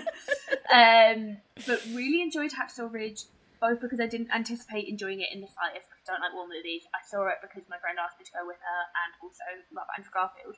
But I also think what I really loved about it was it didn't shy away from the horrors of war. There was obviously a lot of like, yay, America, patriotism, which is what I dislike about so many things. But he is a young soldier. He's a medical field person, and he refuses to have a gun, and he refuses to take part in any of our violence because of his medical beliefs and his religious beliefs. And the sequence where he is on the battlefield trying to save the soldiers is so harrowing and so intense and so immersive. But it was a little bit glorifying the effects of violence, but at the same time I also felt like it didn't shy away from the effects of violence. Like, people were fucking brutalised, people were torn apart, people were destroyed, and I also thought it was a really interesting story of, like, you hear so much about, like, those wars, but I'd never heard of this guy, and I just really enjoyed learning about a fellow pacifist. So Yeah, it was definitely an interesting viewpoint to show something like that from, because a lot of it is hear about the heroes that died or the people that gave their lives, whether you're pro or against, but you actually seeing like the physicality of, because he's a medic, that is the part of the war that he's seeing, and given that it's his views on it, it definitely made for an interesting angle on things. No, I'd quite like to revisit that actually, because Andrew Garfield, because it's a good film as well. Have I only done two? Is this my third the last one? Okay, so I thought you were going to take this one, but I guess not. And this is so basic, but I couldn't not, because I rewatched it maybe a couple of years ago, and I hadn't watched it for the first time until I was like a teenager. And everyone was like, "Seriously, you haven't seen it?" It's one of those films that everyone has seen, Saving Private Ryan. I've never seen it. Well, there you go. But I mean, like the fact that, who have I well, maybe not Top Gun, but I was going to choose Inglourious Basterds, so I was going to have Tarantino, Nolan and Spielberg in my and this is coming from the girl who does film quizzes every month. Shout out to We Need a Bigger Boat. You're going to need a bigger boat. It would be helpful if I can remember what their actual quiz name is. But I've started to get to the point where I'm like, will we ever do anything that's not Spielberg related? But there's a right. He's one of the best, he's one of the best guys. He's one of the best guys we've got. Not that I've seen much of his recent stuff, I don't think.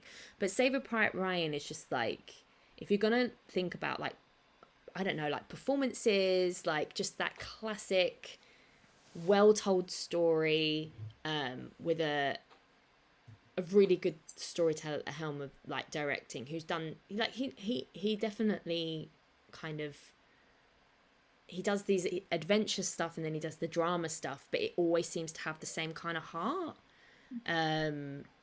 But yeah, I mean, I don't really, it's hard when you have one of these, we choose a film that's not like super like personal, that maybe we've like not many people have seen, but it's like I'm like, how am I going to talk about this film that everybody loves? But I mean, if you haven't seen it, it is up there as a great film for a reason. It's I think probably one of Tom Hanks's best performances. I've seen the opening 3 minutes. Yeah, I mean, that's a very well lauded moment of the film. We used it as a teaching aid when I was teaching, like, right. Very good. Yeah, it's just, it really is sort of like, is that for a reason, because it's a, what's the phrase when they're just like, it's a class in filmmaking essentially, and how you do it right and how you do it well.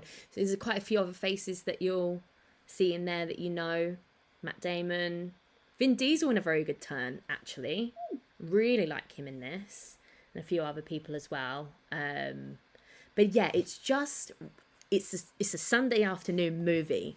It's like the magic of the movies. If you don't like war films, I would say if you like more of the modern technical stuff, Dunkirk. But if you like more of the old school movie magic, give Saving Private Ryan a go, because I think, given that I don't like them, and that's kind of given me an entry point into those kind of films.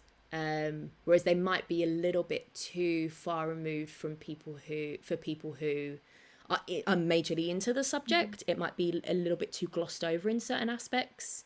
But if it's something that's a subject that's like sort of area of film that you're not usually into, then those are what I'd recommend. And Russell, it is down to you. You can use any of ours. You can use the ones we've done. You're not in Daisy vs. Claire.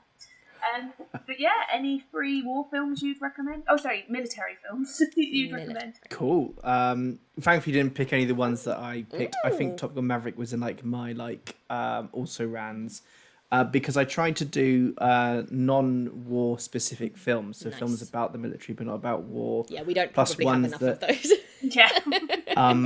I could tentatively cover on my own podcast. So like my first pick, and because it's a Joe Dante film, I had to pick it, is Small Soldiers, right. which is what happens when you put military what was I thinking? Into kids' films. What was I thinking? I love that film.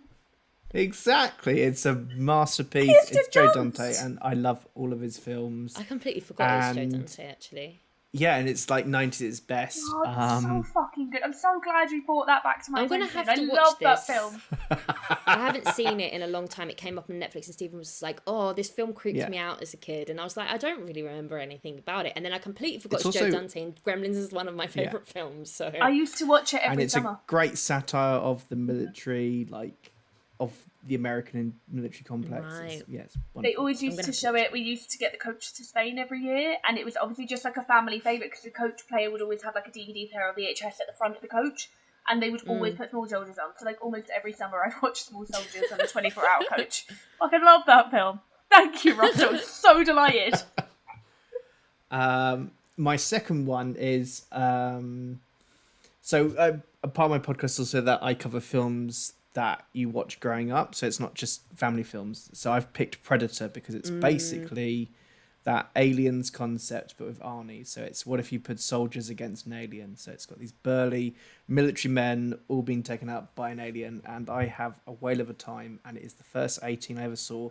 In fact, I saw it the same day that I first saw Saving Private Ryan when I was like 10. Double bill. And wow. Saving Private Ryan had more of an impact on me. Saving Private Ryan was harrowing when I first watched it. It was I think, the first time I watched violence that was realistic. Realistic, yeah. Mm-hmm. And the intent was not to entertain, but to show. But yeah, Predator is a wonderful watch. I'm a big fan of Predator. I think you did Predator on our last Daisy Does Fair. I did. Was that for Alone in the Dark? Yeah, for Creature Feature. Creature Feature, yeah. A big fan of the sitcom ending, when they have all of their names come out. It's just like, where has this come from? Yeah. It's a brilliant idea. And it's wonderful. I love it. I might watch it again at some point. Also, great sequel in Prey. If you didn't watch that last year, go off and watch Prey on Disney Plus because it doesn't fit this, but I actually adore that film. It's wonderful. And my final one is, it's not Oppenheimer, though I circled that. It's a Hayao Miyazaki film called The Wind Rises, which is a Studio Ghibli film, and I've done a Studio Ghibli series.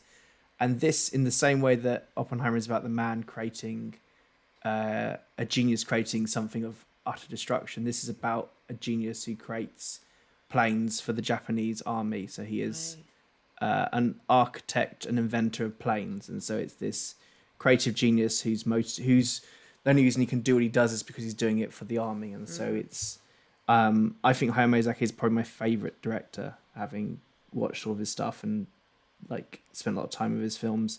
And this is a beautiful one. It's got a wonderful romance in it. And it's also, I don't find war films that interesting, but I find films about the people who are involved in the military industry, the people who are making the bombs, the planes, the people who do all the kind of other stuff.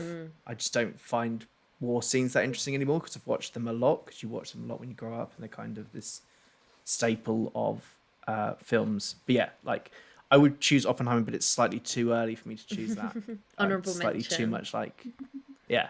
But so yeah, the Wind Rises is lovely. wonderful, and I think it's on Netflix. I don't know. They were messing around with I was going to say, are all the Ghiblis still on Netflix? Because that definitely, especially in the wake of Oppenheimer, sounds like something I'd enjoy watching. I think it's still there. There was this whole thing of like they were taking stuff off, but I think it was just that they hadn't announced they were keeping things on. I think some have come off, but I think Wind Rises is probably still on Netflix. So. And like has a great dub cast as well. Like I think Joseph Gordon-Levitt is the lead character on the dub, so it's like there'll be some famous faces. I'm subs over dubs. Unfortunately, I will be watching subs. I mean, it's also great in the subs, so yeah. Nice. Does that mean you haven't had Michael Keaton do Porco Rosso? I've actually not seen Porco Rosso. I've done Totoro, Howl's Moving Castle, which is my favourite, Spirited Away, Those are the 3 I've seen. I've done what's the one with the wolf? Princess Yeah, Mononoke. I saw that in the cinema actually. It's really nice seeing on the big screen. And I've done another really small kind of later one, which I can never remember the name of, which isn't that well liked. It was fine. Yeah. Is that Earwig? Maybe is it? No, is it CGI? no. It's like been out for years now. It's one where it's like it's kind of just like a domestic drama one. It's that little girl, and she like keeps trying to. She basically writes "Take Me Home, Country Road." Oh God, is that Whisper of the Heart? Whisper of the I think Heart. it is. Yeah. It's not one that people ever are like, I love that one. No, I think that's by. I think that's the one that's by a director who is being positioned to take over from Miyazaki and Isao Takahata. I think that's the director, but they died in the 90s after making this film, and so they made stuff, and the only film they ever made was that one. It's nice. It's just in comparison to the other Ghiblis, it just doesn't have the resonance of Howl's Moving Castle and my beloved Calcifer. Well, I mean, I love Porco Rosso because it is this wonderful romp that's also about the guilt of surviving war. So I could have picked that one actually, because that's about like this pilot in the 30s who fought in World War One, and his friends died and he didn't, and so it's kind of that weight is in him, but only like in the second half. It's like it explains who he is, but we only get it revealed sort of about 45 minutes into the film. I've seen a lot of people talk about Grave of the Fireflies in the wake of Oppenheimer. Oh, that's so harrowing. Maybe I will do The Wind Rises, Porco Rosso, and Grave of the Fireflies triple bill and just like bum myself the fuck out. Grave of the Fireflies is... yeah, Grave of the Fireflies is utterly What harrowing. a weekend. What a weekend. Yeah, it's definitely more of a blind spot for me as well, the Studio Ghibli stuff. So thank you for adding some variety to our to my well, I assumed that people would pick war films, so I was like, I could pick 3 war films, and it would probably be like Dunkirk and Saving Private Ryan, and maybe even Inglourious Basterds, because it is a lot of fun. I had a few other ones as well as honourable mentions. So, do you want to do your one first then? No, you go for it. This might be on your list. So there's a real mix here. So another war film was the All Quiet on the Western Front remake that happened recently. I really, really liked that. I went to see Overlord in the cinema when it came out. That was really fun. I think it was quite divisive, but I thought it was fun. And Mulan. Oh, I didn't even think. It was my little smart, interesting choice, because Mulan's one of my favourite Disney films. And, you know, it's just a completely different take on the military, because it's obviously way long ago in a different country. But it's really interesting that is the crux of the story, and, you know, being accepted under the guise of being a man, etc., is all baked into the story there. And then also last honourable mention to The Five Bloods, which I really loved watching as well. I need to give that a revisit. Excellent performances in that. Wonderful performances. So they were my extra ones, but I went basic. Sorry if you want to hear basic, I've got the basic bitch queen hat today. My honourable mention was Nicholas Sparks' Dear John. Oh God. Is that with Channing Tatum, Amanda Seyfried? Yeah. That was going to be my basic bitch choice. if you like Nicholas Sparks movies, It's always your mileage may vary, isn't it? With these it's things, mileage so. like it's on the upper scale of the Nicholas Sparks movies, but it's the lower side of the upper scale.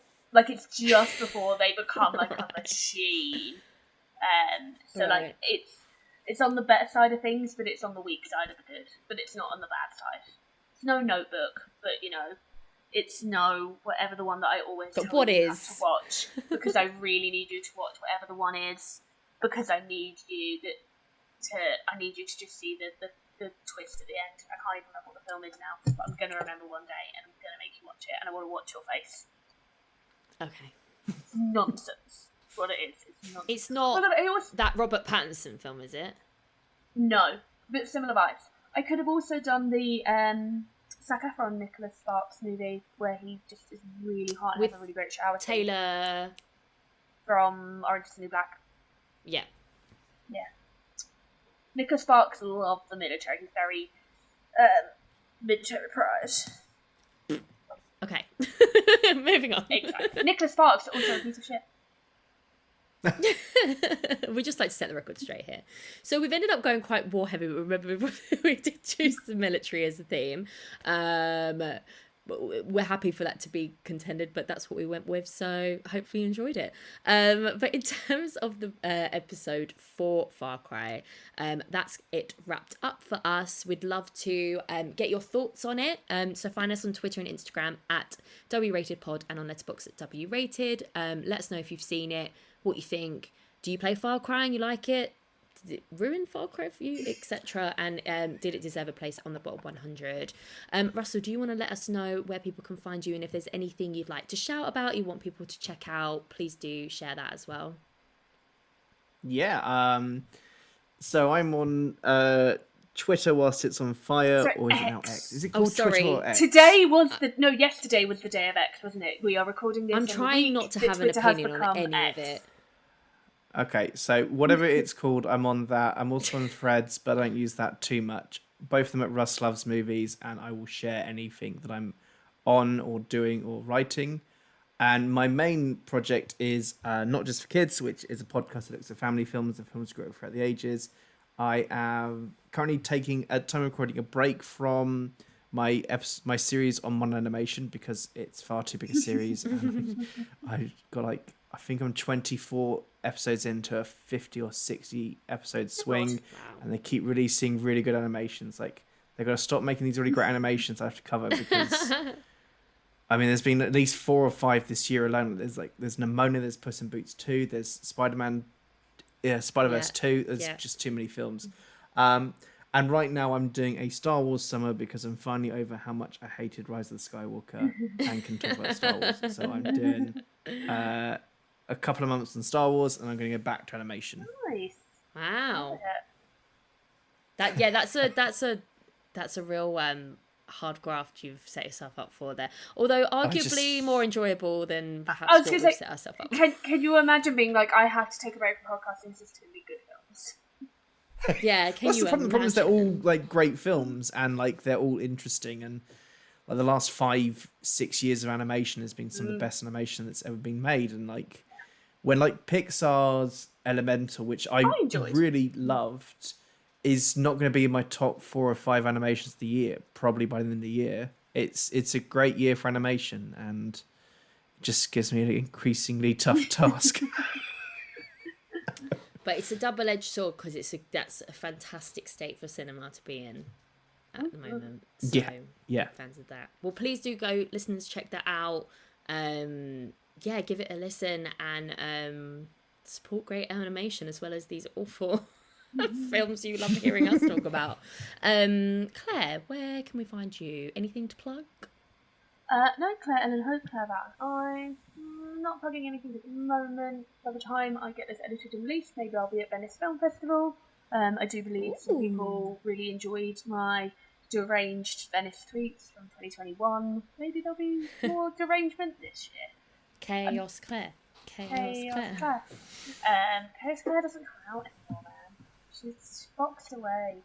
Boo. Maybe she'll come out in Venice. Maybe. I think I vote for that.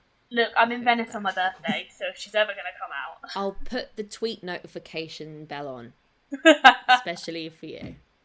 You can find me at Daisy Vic Edwards on Twitter or whatever it decides to be called at this moment in time, and then Daisy Victoria Edwards on Instagram and Letterboxd. I would like to do a little shout out to the Is Paul Dano/Dano OK podcast. Just released an episode with them when I went on to talk about SpongeBob SquarePants movie. They are doing a character actor mini-series off the back of their Judy Greer. They are doing Won't You Take Me to Clancy Brown series. So I went on to talk about his turn as Mr. Krabs. We were shocked to know that that specific SpongeBob film, Mr. Krabs gets frozen for 4/5 of the film. But it was still great fun. So please look them up on Twitter, on Spotify, or wherever you listen to podcasts. Is Paul Dano OK podcast, and give them a listen. Our episode and the rest of the podcast series, because it's fantastic. You've been on twice. I've been on once. You've been on twice or 3 times? Yes, I went on when they were doing Paul Dano, and I went on to talk about Swiss Army Man. I went on for Greer's to talk about I can't even remember the name of, because it's the main character's name and I've forgotten what it was. Barry Monday. Good film then. Barry Monday. It was not a great